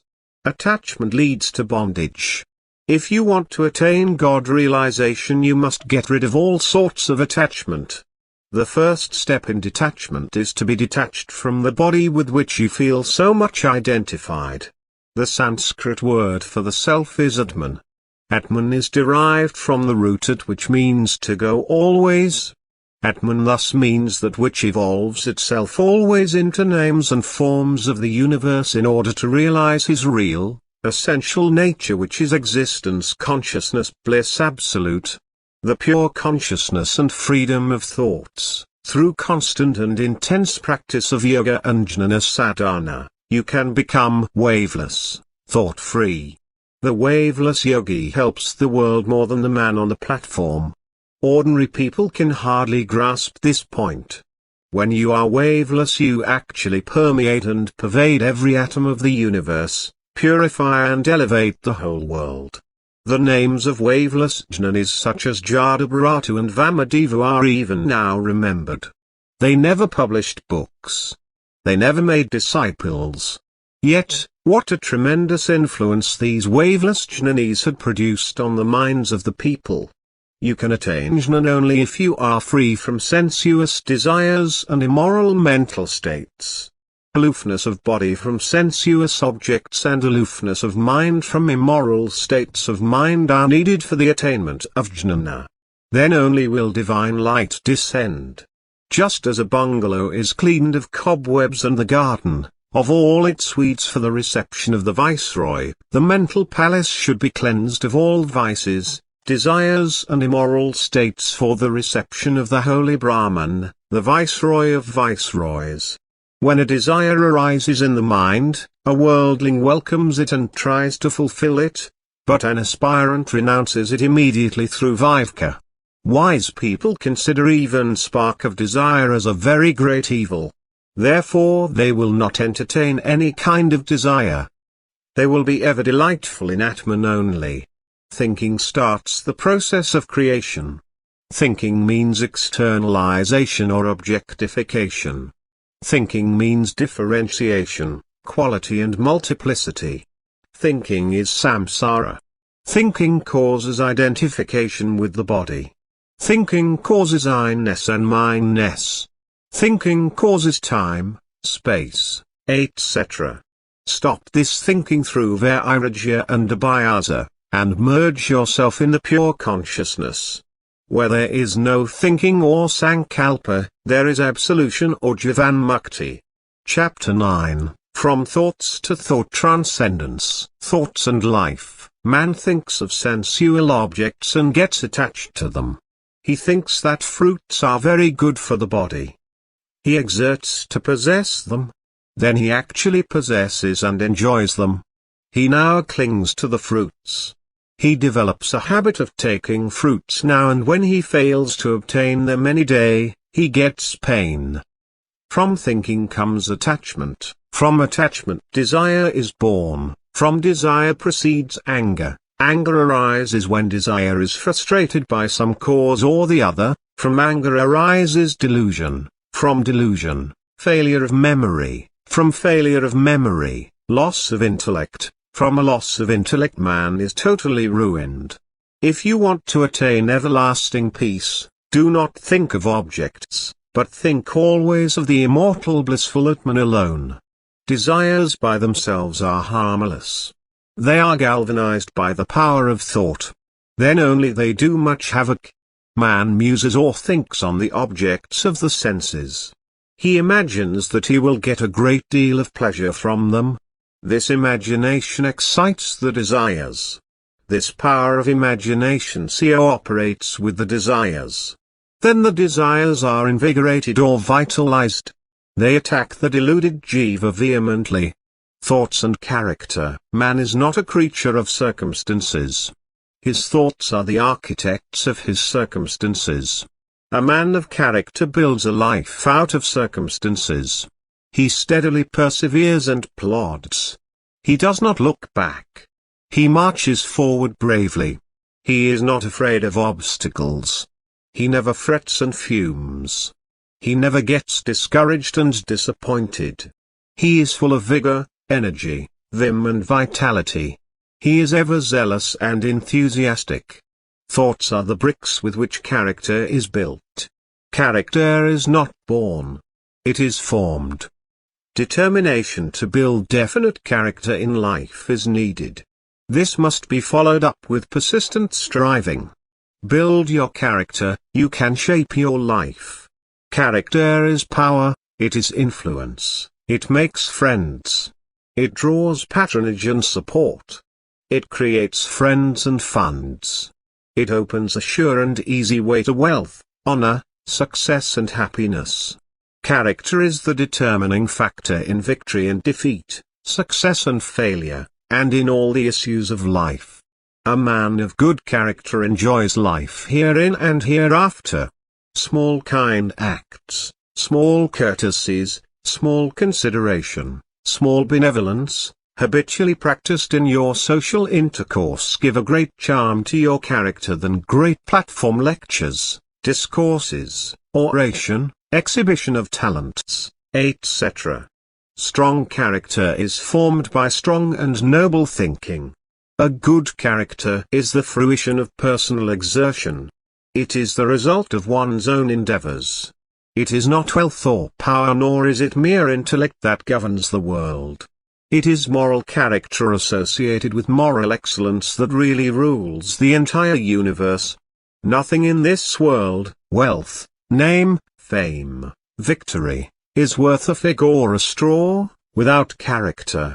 Character must stand behind and back up everything. And, character is built by your thoughts. Thoughts and words. There is power in every word that is spoken. There are two kinds of vrittis or thoughts, viz. Sakti vritti and Lakshana vritti in words. In the Upanishads, the Lakshana vritti is taken. Vedas Varupoham does not mean embodiment of Vedas. The Lakshana vritti does denote Brahman who can be reached by the study of the Upanishads alone, by the Sabda Pramana alone. Mark here the power in the words. If anyone calls another Sala or Badmash or fool, he is thrown into a state of fury immediately. Fight ensues. If you address anyone as Bhagavan or Prabhu or Maharaj, he is immensely pleased. Thoughts and actions. Thoughts are dormant seeds of action. The mind's acts, and not the bodily acts, are alone true acts.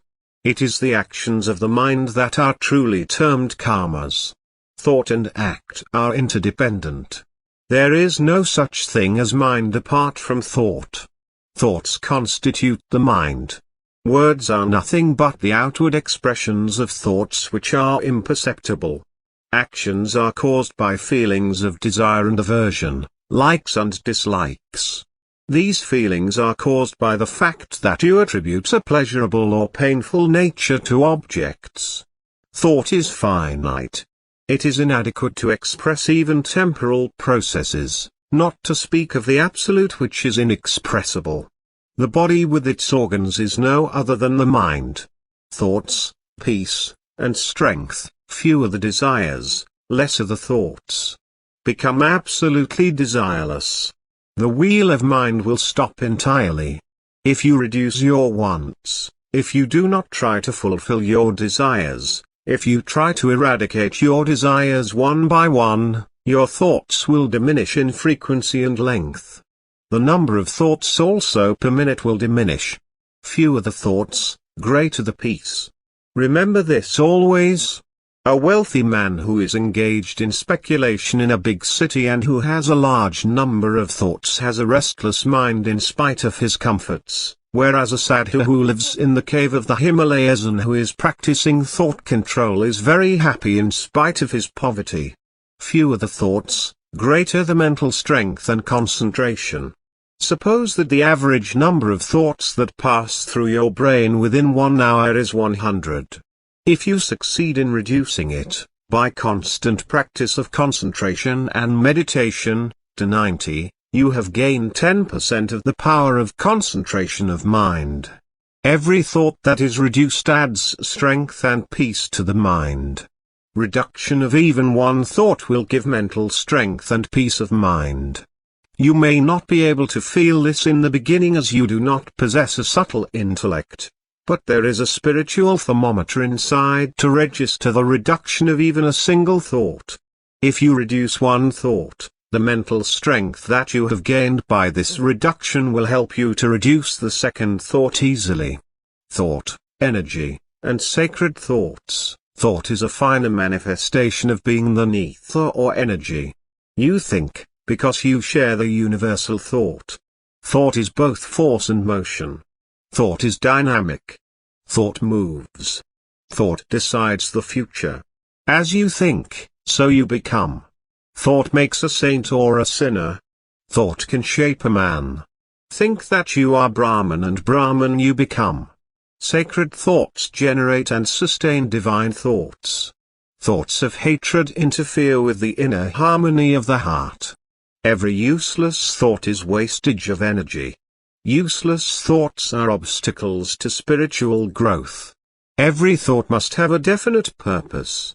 Negative evil thoughts cannot overcome fear. Patience overcomes anger and irritability.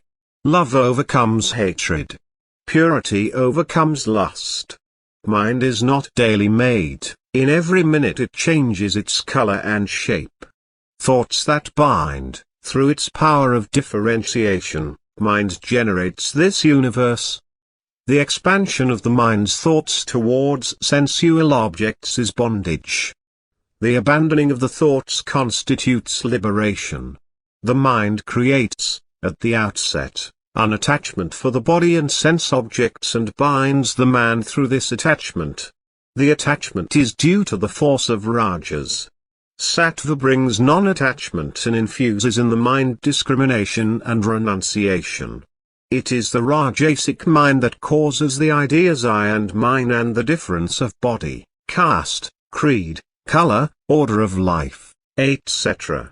The poisonous tree of the Maya illusion grows more and more out of the seed of the mind's modification or expanded thoughts in the soil of the multifarious enjoyments of the world. From pure thoughts to transcendental experience, thoughts are of two kinds, pure thoughts and impure thoughts. Desire to do virtuous actions, japa, meditation, study of religious books, etc. is pure thought. A desire to go to cinema, to hurt others and to seek sex relations, is impure thought. Impure thoughts should be destroyed by the increase of pure thoughts, and pure thoughts also should be given up in the end. Thoughts gain strength by repetition of sensual enjoyments. Sensual enjoyments leave on the mind subtle impressions. The real svarupa of mind is sattva only. Rajas and tamas join sattva accidentally in the middle. They can be removed by sadhana or purificatory practices such as tapas, selfless service, dhamma, sama, japa, worship, etc. If you develop the Devi Sampate or divine qualities, rajas and tamas will perish. Then the mind will be pure, subtle, steady and one-pointed. Then it will melt in the subtle invisible homogeneous Brahman, Akhandakarasa Brahman. It will mix with Brahman now, just as milk mixed with milk, water with water, oil with oil. Nirvikalpa samadhi will result. Raja Yogic method for thought transcendence, substitute pure thoughts for impure thoughts. This method of substitution will destroy all evil thoughts. This is very easy. This is the method of Raja Yoga. The method of driving the thoughts at once by will force or by using the formula get out, oh evil thoughts is very taxing. It is not suitable for ordinary people. It demands tremendous willpower and spiritual strength. You must rise above pure thoughts and attain the supreme state of thoughtlessness. Only then can you rest in your own svarupa. Only then will Brahman be revealed like a malaka fruit in the palm of your hand. Vedantic technique for thought transcendence. When all kinds of useless thoughts and emotions trouble you much, be indifferent Udasina. Say to yourself, who am I? Feel, I am not the mind. I am the Atman, the all-pervading spirit, Sada Satchidananda. How can emotions affect me? I am nirlipta, unattached, I am Sakshi, witness of these emotions. Nothing can disturb me. When you repeat these suggestions of Vikara or Vedantic reflection, the thoughts and emotions will die by themselves. This is the jnana method of driving out thoughts and emotions and the struggling with the mind. When any thought arises in the mind, inquire, why has this vritti, modification, arisen? Whom it concerns. Who am I? All the thoughts will die eventually. All mental activities will cease. The mind will turn inward. It will rest in Atman. This is Vedantic sadhana. You will have to persist constantly in the sadhana. Whatever stray thoughts arise, the one thought who am I will destroy all other thoughts of worldly nature. That thought will die by itself. Ego will vanish. Balance left is Kavaluasti, Chinmatra, Kavalasada Chaitanya, Chidaka Samatara, which is Namaruparahita, free from all names and forms, Vyavahararahita, Malavasnarahita, Nishkraya, Niravyava, which is Santa Shiva Advaitu of the Mandukya Upanishad. That is Atman. That is to be known. Chapter 10, The Metaphysics of Thought Power and Practical Idealism. 1. Man goes from bad to worse in the scale of life. He does not put his total strength in fit action, so he does not have the richest return of wisdom. Man is tormented by imperfections. Grudges are foaming in his mind because his life is not flowing with right energy. The love of me is ever ready to accuse the other party. Objects of the objective world are delicious torments for him.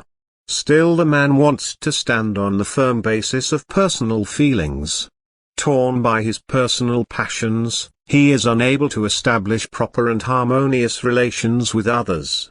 He is always seeking his private felicity in every circumstance.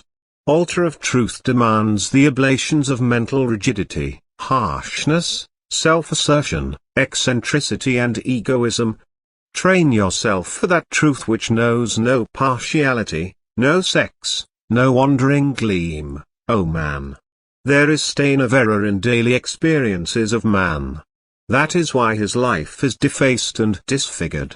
Men have become vinegar for each other's eyes by their wrong thoughts. The ice of ill will is chilling their heart. Men are bound to each other by every sort of tie, by blood, by pride, by fear, by hope, by lucre, by lust, by hate, by admiration, by every circumstance, but not by spiritual love. This is all due to wrong thoughts. The wise man makes an island which no flood can overwhelm. The scent of flowers does not travel against the wind, but the odor of a wise man travels against the wind. He pervades every place by his thoughts. He is like a snowy mountain which can be seen from afar. O man! If you fill your lamp with water you will not be able to dispel the darkness. Feed your lamp with the oil of right thoughts. Let the right views become the torch to light your way. Do not seek to gratify your vanity and self-seeking pride. On the brink of truth man is miserably dying. All evil thoughts are embodied in bad physiognomies. But there is nothing to despair, because there is never darkness without light. There is always a sublime answer to every human need. All things are possible to those who believe in the possibility. O man! Raise your sight to right direction and use right laws. Set in motion positive thoughts. Remember your objective. It is easy to be diverted into an excursion into side tracks. A holy thought is a voice. It speaks when the tongue is silent. It struggles and comes out of all obstructions serenely, and no power on the earth can suppress it for a long period. O man! Do not trade in unrealities. Do not try to embrace happiness in 1,000 ways. The faster you will follow it, the swifter it will fly from you. Do not become a thorn for yourself as well as for others. Change the direction of your thoughts.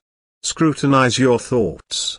Where necessity ends, curiosity begins. No sooner you are supplied with everything, than you sit down and entertain the thoughts of artificial appetites. That is why you have crossed the boundary of law. By your own thoughts you make or mar your world. Inevitable law of reaction is such, O man, that whatever you will harbor in the inmost chamber of your heart, will shape itself in your outward life. Chance seems to form the surface of reality, but deep down, thought forces are at work. Nothing in this universe and in daily behavior is merely accidental. So improve your thoughts. Real action is in silent moments. Purified thought revives the entire manner of life. It tells the man quietly, you have done thus, but it were better done some other way. The thoughts you entertain during the time of reflection, let them not become inaudible when you are engrossed in daily duties. Arm yourself with the sublime thoughts. By no other way does one come directly to the knowledge of truth, than through one's own thinking and experience. Divine thought reduces centuries and makes itself present through all ages. Entertain divine thoughts. Thought power and practical idealism, 2. Wash off the baser thoughts with the help of higher thoughts, and when the washing is effected, cling to neither of them. The present state of your experience is due to the thinking, feeling and acting of incalculable past lives. It cannot be easily got rid of without prolonged process of thinking of and practice. Thought is ancestor of action. If you want to improve your actions, purify your thoughts. Become a staunch believer in self-reliance and self-effort. You can determine your fate by force of thoughts. As clouds are the main source of rain, so the control of one's own thoughts is the source of durable prosperity. You are yourself your own friend or enemy. If you will not save yourself by cherishing good thoughts, there is no other remedy. Mind is the only creator. Everything is created through the mind. It is absolutely free in creating a world for itself. Whenever the mind is referred to as the creator of external objects, it must be considered as the cosmic mind and a part of Isvara Srishti.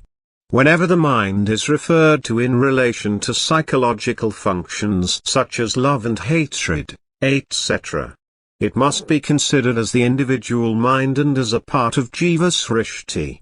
O man!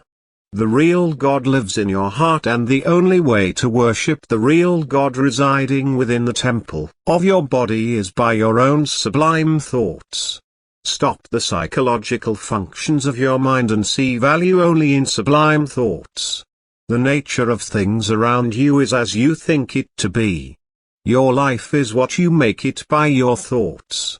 Thoughts are the bricks by which you have built the building of your personality. Thought determines destiny. The world around you is the reflex of your thoughts. You experience as you think. Your own imagination plays havoc with you. You have made yourself timid by entertaining the thoughts of fear. Do not become liberal in imagination. You are affected by things only in accordance with your idea about them. The mind sees value only in that in which it has intense faith. Though all of you see the same object, every one of you attach to it different values. According to your mental propensities you think. Thought is a creative instrument, and man becomes what he thinks upon. Character is thought formed. You are born with what you have thought upon, and your present character is an index of your previous thoughts. You create your future by your thoughts now. If you think nobly, you will be noble in conduct.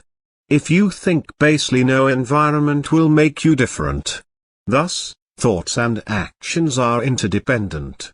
Be vigilant and allow only good thoughts in your mental field. Every one of you have a different conception of duty, value, enjoyment and liberation in accordance with your different convictions. You strive after your own ideal.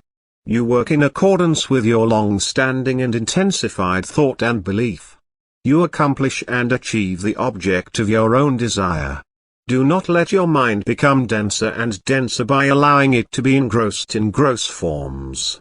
Follow the abstractive process by cherishing the thoughts of virtue. Your present life has three aspects: physical, mental and spiritual. You are tenaciously attached to the physical aspect. Be above physical sensations and other appetites by cherishing the thoughts that you are not body alone, that you are residing in the temple of a body for a short period only. Be above mental titillations. Subjective action functions in the world of thought. Send out a steady stream of thought and goodwill to all creation. The energizing motive behind every thought should be service and friendliness. You are sensible of knack, skill and tricks, but there is an overpowering law which confutes your tricky thoughts and talents. So do not try to become partial half-light. This law constrains everyone to pass for what he is. His thoughts speak from his character and not from his tongue. Do not try to put on an artificial personality. Be genuine and clean in your thoughts. The stream of thought flows in both directions.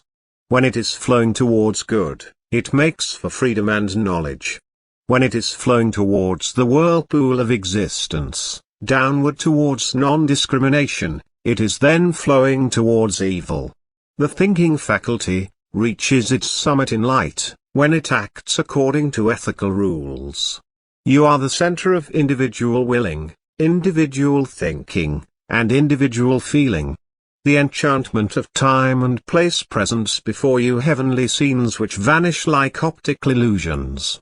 You have repeatedly allowed yourself to be mocked by them, that is why your chest is sored by the friction of sighs, your discriminative power is dried up by the fire of knowledge. The spiritual goal is held before you.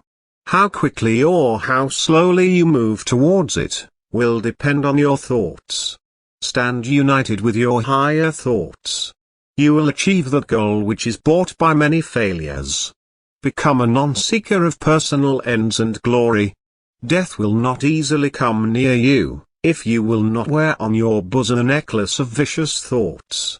The bliss that accrues from the culture of mind surpasses even the prosperity of the three worlds, or possession of all kinds of jewels, or acquisition of high office. Your mind is omnipotent. It is capable of accomplishing everything. As you imagine within your mind, so things happen forthwith. Whatever is intensely thought by your mind, that comes to be materialized and effected. Your thought is endowed with creative power. It can evolve objects from within itself. It is the only creator. Nothing ever will be created or recreated except through mind. Thought is the material out of which things are made. All matter is but materialization of consciousness. No other being is responsible for what you acquire, as everything is the consequence of your thought. The cause of whatever comes to you in life, is within you. No other agency can bestow favors on you, unless you deserve them. Whatever you get through others, is the outcome of your own thoughts and efforts. There is nothing in the world which you cannot achieve, when your thoughts are flowing in the right direction. You should neither become a pessimist nor a misanthrope. Creative power is the privilege of every mind. Your own efforts guided by your aspiration are the warp and woof of your destiny. Do not possess a dissipated mind by cherishing weak thoughts.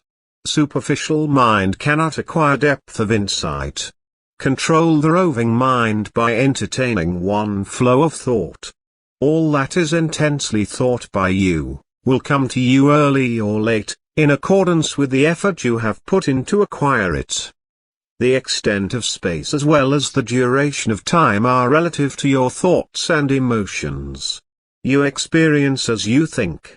If a moment is imagined to be a long period, it is experienced as such and vice versa. The same period of time is experienced as a long age when you are in trouble, and as a moment when you are happy. Such is the power of thought that sweet is experienced as bitter and vice versa by intense thought. You can turn poison into nectar. Think of Myra. She turned poison into nectar by her intensified thoughts. You are surrounded by the forces of antagonism. But if there are no thoughts of antagonism in you, you can easily return a blessing for a curse. Thus you can control all the forces of antagonism. Struggle hard and check the unwanted mental rush. The world around you is only what you believe it to be. Your perceptions are colored by your thoughts. Your mind perceives and continues to perceive the things in that very form in which it imagines it to be with full faith. Pierce through the steel armor of biased thoughts, and try to see the divinity in every object. It is by thought alone that you get into delusion, undergo the experience of birth and death, are bound in the world and become released from it. All your states of happiness or misery in heaven or hell, are effects of your own thoughts. Early or late, in this life or lives to come, all your passing thoughts will be realized. So, discriminate nicely. Your present state has been willed by your thoughts. You can change the present state into another by your own thoughts. If you believe that you are separate from the Absolute, you are so. If you think yourself to be Brahman, you are so. You limit yourself by your thoughts. With each divine thought, the mind rends the thin rinds of the visible and finite and comes out into eternity, but you are so negligent about your mental factory. thought power and practical idealism. 3. Your destiny is mapped out by your thoughts. You have only that much power as you imagine you have. The world around you is as you have willed it to be. You are living in an infinite ocean of power and cheerfulness, but you appropriate only so much from it as you think, believe and imagine. Due to certain propensities you cherish certain thoughts, and you allow your mind to ferment. But by discrimination, you can easily give up the fantasy of mind. The limit of your thought is the limit of your possibilities. Your circumstances and environments are the materialization of your thoughts. The world experience rises or falls in accordance with your thoughts. Whatever thought is cherished by you in the world will be ultimately realized. Whatever a pure mind strongly believes something to be, that it soon becomes. Your thoughts are powerful in proportion to your intensity, depth, and warmth. They become so when they are being constantly cherished over and over again. Constant thinking, desiring or imagining of the same idea contributes much to the materialization of that idea. Develop a pure mind, and whatever objects and worlds you wish to get, you will gain those objects and worlds. It is true that every thought you think has its corresponding effect on the whole or some part of human anatomy. The physical body is realized to be subtle by means of constant meditation on its being so. The mental or subtle body becomes physical when it is repeatedly imagined. The secret of success is constant and repeated effort. Develop strong determination. It is an important factor which will contribute to the realization of your thoughts. There is nobody who will be able to withstand the power of your determined mind. You can realize everything. Your body is your objectified thought. When your thoughts change, the body will also change. The mind creates the body from the material of your own thoughts. Thought is a force that can change, transform, or at least modify, almost anything in the human system. The disorder and disharmony of the physical body is called a physical disease, and the conflict of the mind is called a mental disease. Both of them have their ultimate root in ignorance and can be cured only by the knowledge of reality. When you worry about the experiences of the world, a depressing mental disturbance originates in your mind. By the effect of mental disturbance, the smooth and regular flow of vital currents is disturbed. When the vital currents flow improperly, the nadis become disorganized. Some of them get more vital energy and some get less. Thus, the whole system becomes out of order. In this way, mental disharmony is the cause of physical diseases, which can be cured only by removing the cause. Every depressing and disturbing thought that enters your brain has a depressing effect on every cell of your body, and tends to produce disease. All negative thoughts are forerunners of disease, and they are messengers of death.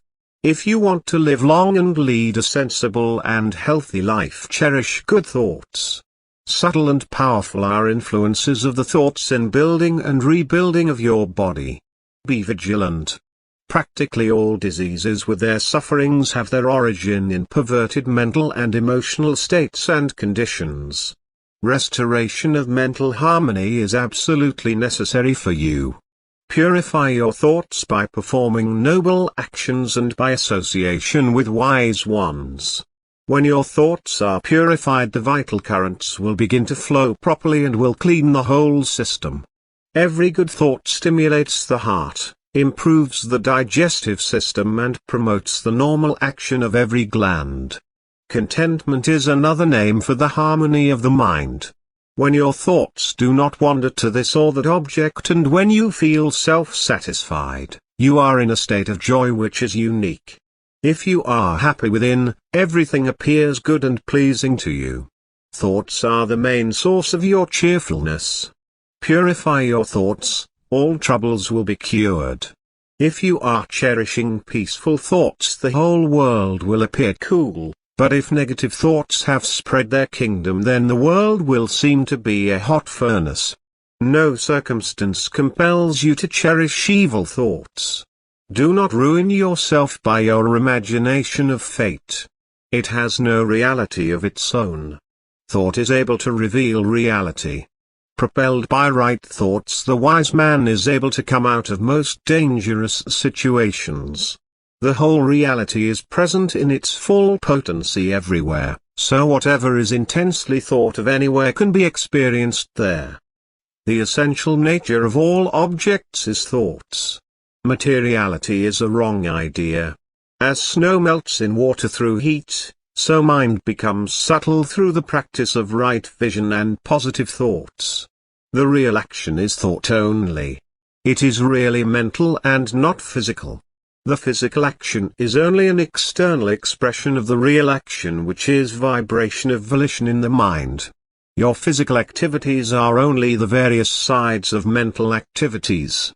As the beauty of a tree increases immensely in the spring season, so also your strength, your intellect and the luster will increase in proportion to your positive thoughts. Thoughts of the wise men are entirely different from the thoughts of ordinary people. You are liberated in proportion to your thoughts of indifference to the world. When thoughts of purity emanate around you, eternal law begins to support you. You are aware of your thoughts.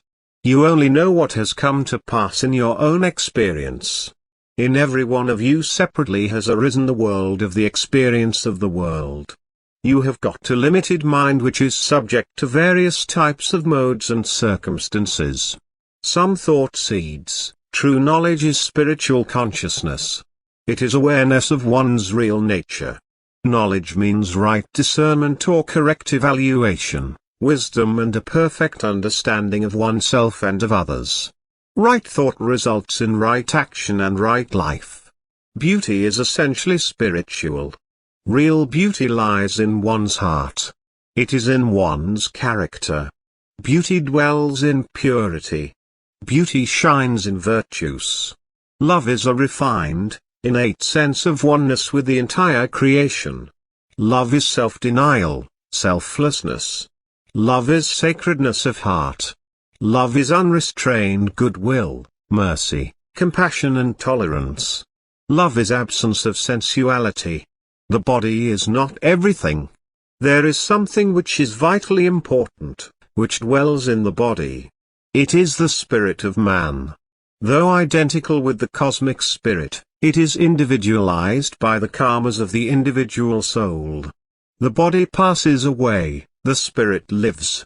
The individuality of the spirit is there as long as the body lasts, then it ought to return back to and dissolve itself in its original source, unless of course, it is drawn back by its associated karmas into another embodiment in order to reap them. Everything passeth away. Nothing ever is to accompany man except his karmas, when the body is cast off.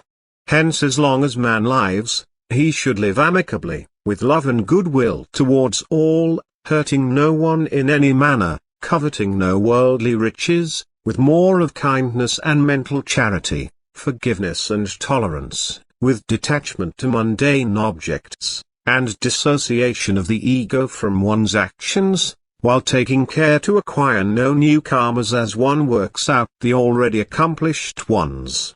With a little of contentment, discrimination, devotion to God and self-surrender to His will, with a little of detachment and non-expectation of anything from anyone, with an attitude of prayerfulness and abiding by the dictates of one's conscience with unshakable faith in one's spiritual principles and code of conduct, and valuation, life becomes easier, worthier and happier. If you have difficulties, you should look to the cause first. The real trouble lies in ignoring the cause.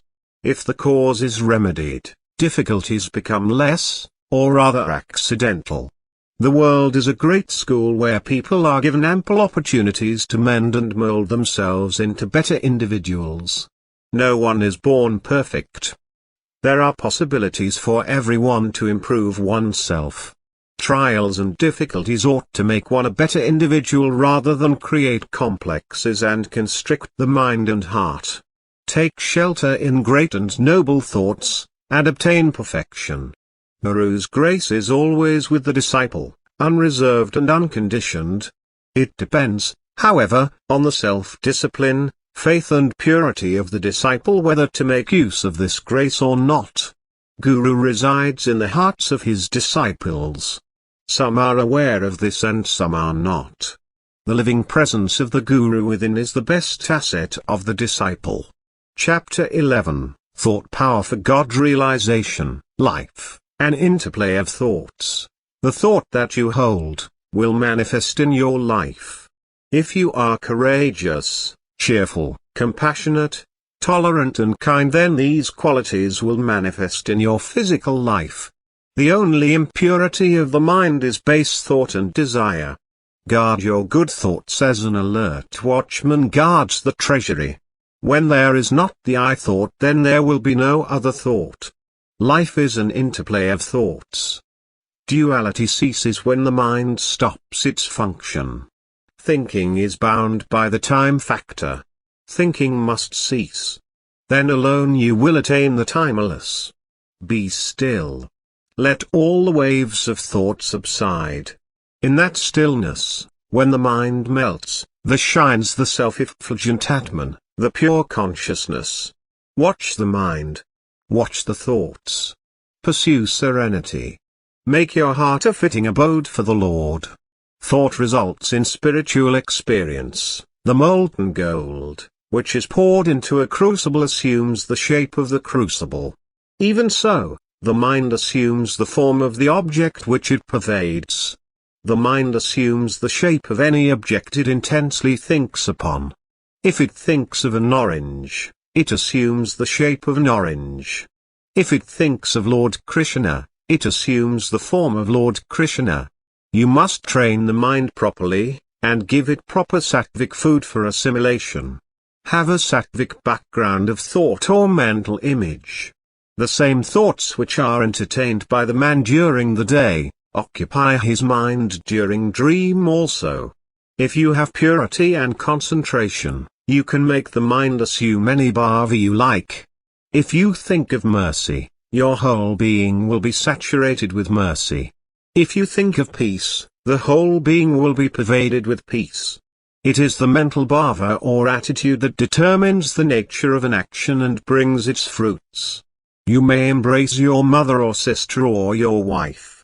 The action is the same but the mental bhava is different. Watch your bhavana, ideas and feelings always. Your bhavana should always be sattvic. You should always entertain Brahma bhavana.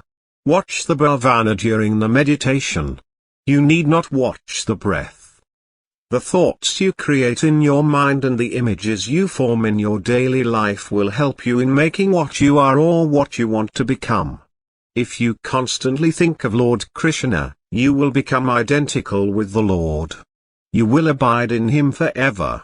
Thoughts of God, your mind must be empty of all worldly thoughts. It must be filled with thoughts of God and with nothing else. Keep your mind filled with good, divine, sublime lofty thoughts, so that there will be no room for evil thoughts. Never speak any unnecessary word. Never allow any unnecessary or vain thought to occupy your mind. Divine thoughts for freedom from diseases, the best medicine or panacea for all diseases and for keeping good health, is the entertaining of divine thoughts. The waves released by divine thoughts, by kirtan, japa and regular meditation, will electrify, rejuvenate, vivify, energize the cells, tissues, nerves. Another cheap and potent drug is to keep oneself always joyful and cheerful. Study Gita daily, 1 or 2 chapters with meaning. Keep yourself fully occupied, which is a remedy to keep off thoughts of worldliness. Fill the mind with sattva and enjoy wonderful health and peace. Obtain an association with the wise, cultivate faith, serenity, truthfulness, courage, mercy, devotion, love, cheerfulness, confidence, divine thought and divine virtues. Allow the mind to run in the spiritual direction, in divine grooves. Your mind will be peaceful and generate harmonious vibrations. You will enjoy excellent mental health and have no physical disease. Thought culture by knowledge and devotion. Sit in a solitary place and watch your thoughts carefully. Allow the monkey mind to jump in its own way for some time. After some time it will climb down. It will become quiet. Be a sakshi or witness of the menagerie of various thoughts in the eternal circus or show. Become a spectator of the mental bioscopic film. Do not identify with the thoughts. Take an indifferent attitude. All thoughts will die by themselves one by one. Repeat mentally, I am Sakshi. Who am I? I am thoughtless Atman. I have nothing to do with these false mental pictures and thoughts. Let them roll on. I have no concern with them. All thoughts will perish. The mind will perish like the keyless lamp. Fix the mind on the form of Lord Hari or Lord Shiva or Lord Krishna or your Guru or any saint like Lord Buddha or Lord Jesus. Again and again try to call this mental image of the picture. All thoughts will die. This is another method, the method of bhaktas. Thoughts, and yoga practice of mental quietude. Sit peacefully. Discriminate. Dissociate yourself from thoughts and the mind, which is the thinking principle or entity. Identify yourself with the innermost self and stand as a silent witness or sakshi. Gradually all thoughts will die by themselves. You will become one with the Supreme Self or Parabrahman. Continue the practice of mental quietude. It does require, doubtless, a direct effort to annihilate the mind. You should annihilate the vasanas first. Then alone you will be able to do the sadhana of mental quiet vigorously. Without producing vasnakshaya, no mental quiet or annihilation of the mind is possible. Winning friends by practice of yoga. Win friends and influence people. This Dale Carnegie principle is but a leaf out of the ancient Indian volume on psycho-spiritual science. Practice yoga, the entire world will worship you. You will unconsciously attract to yourself every living being, even gods will be at your beck and call. Even among wild beasts and bloody brutes you will win friends. Serve all, love all. Unfold your inner powers through the practice of Raja Yoga, through the control and conquest of thought power. Through the practice of yoga, you can make the whole humanity and all living beings members of your own family. Through the practice of yoga you can overcome all difficulties and can eradicate all weaknesses. Through the practice of yoga pain can be transmuted into bliss, death into immortality, sorrow into joy, failure into success and sickness into perfect health. Therefore, practice yoga diligently. The yogic state of thoughtlessness, generally there is no genuine spiritual awakening in students.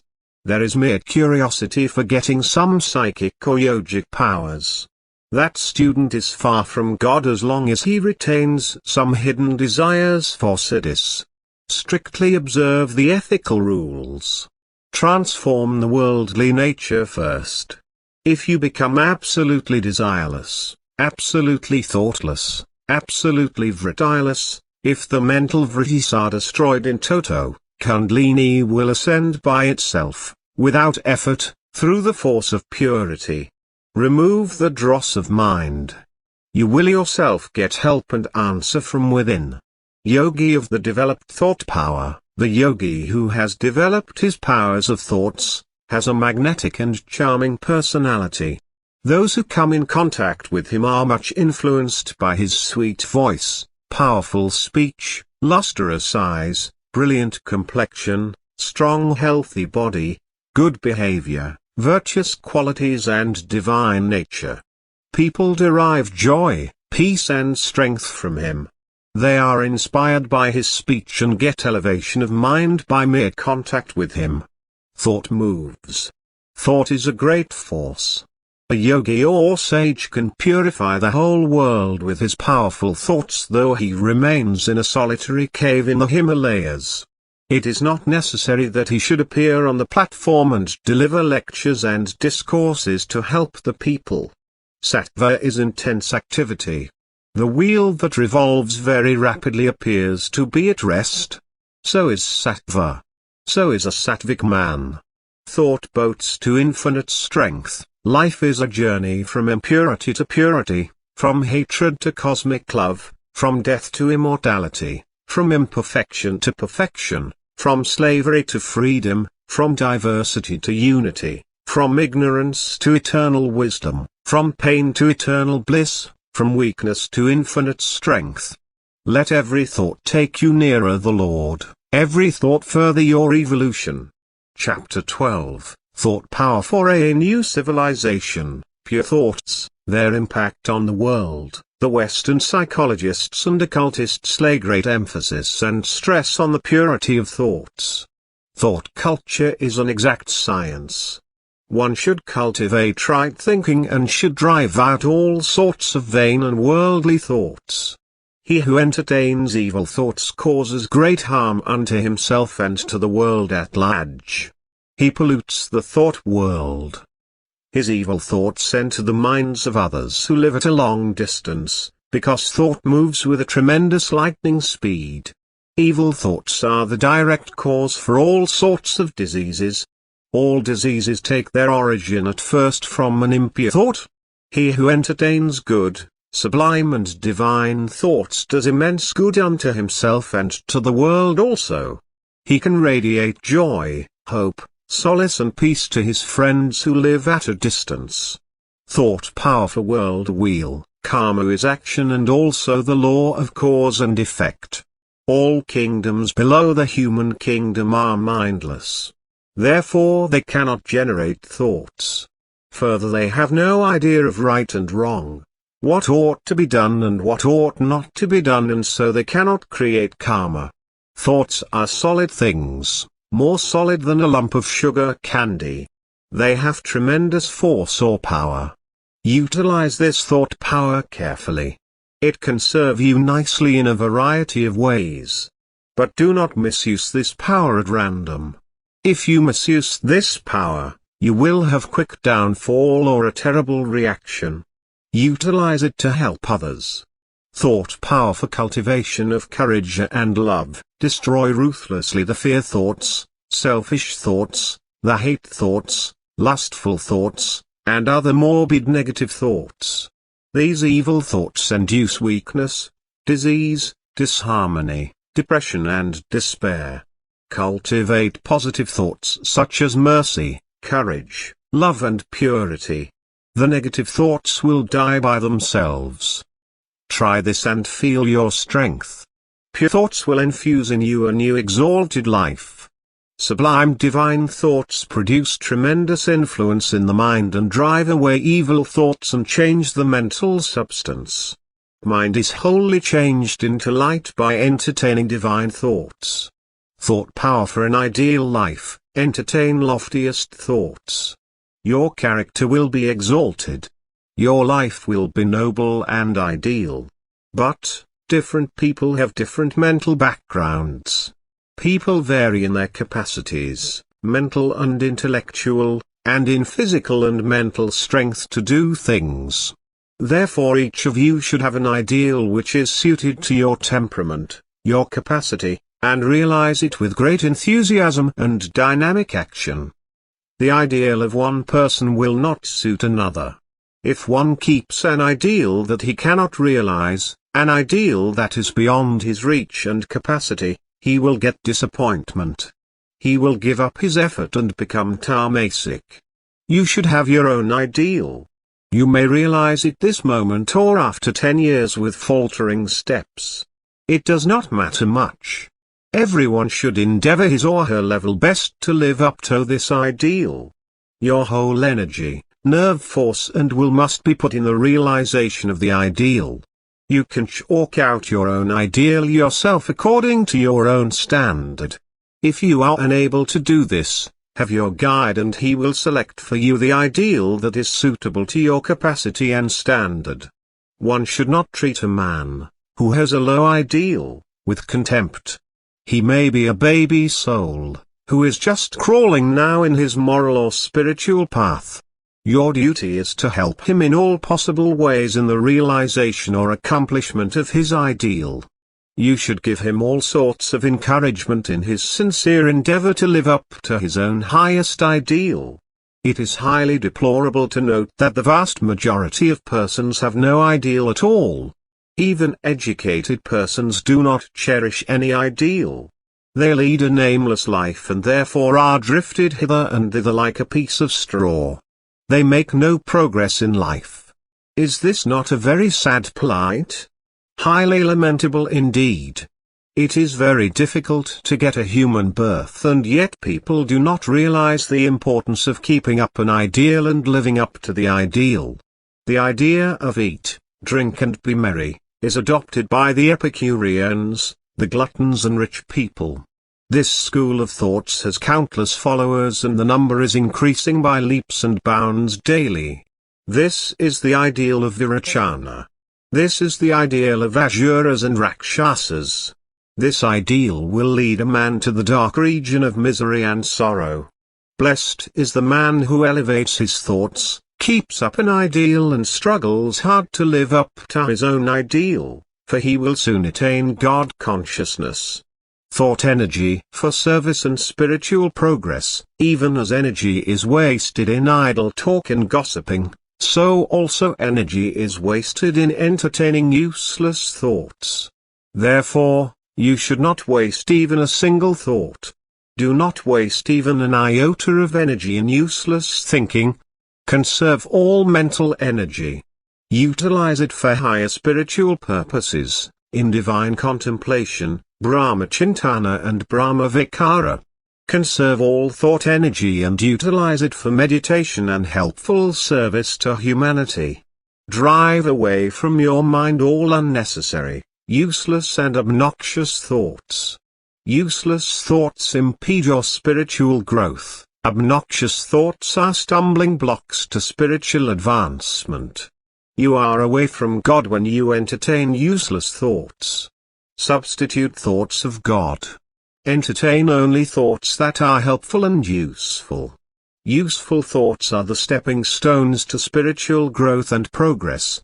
Do not allow the mind to run into the old grooves and have its own ways and habits. Be on the careful watch.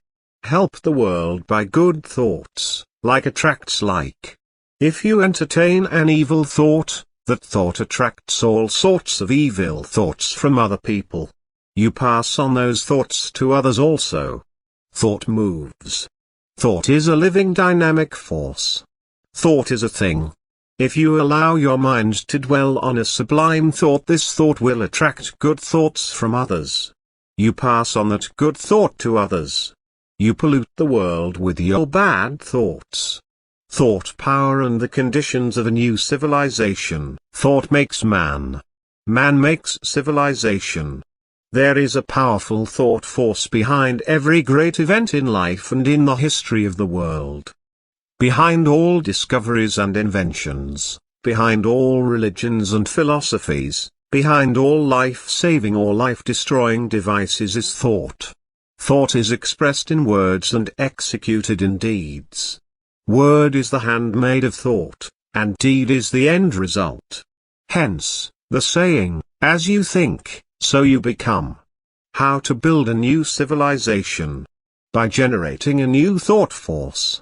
How to build a civilization that will ensure the peace of mankind, the prosperity of society, the salvation of the individual.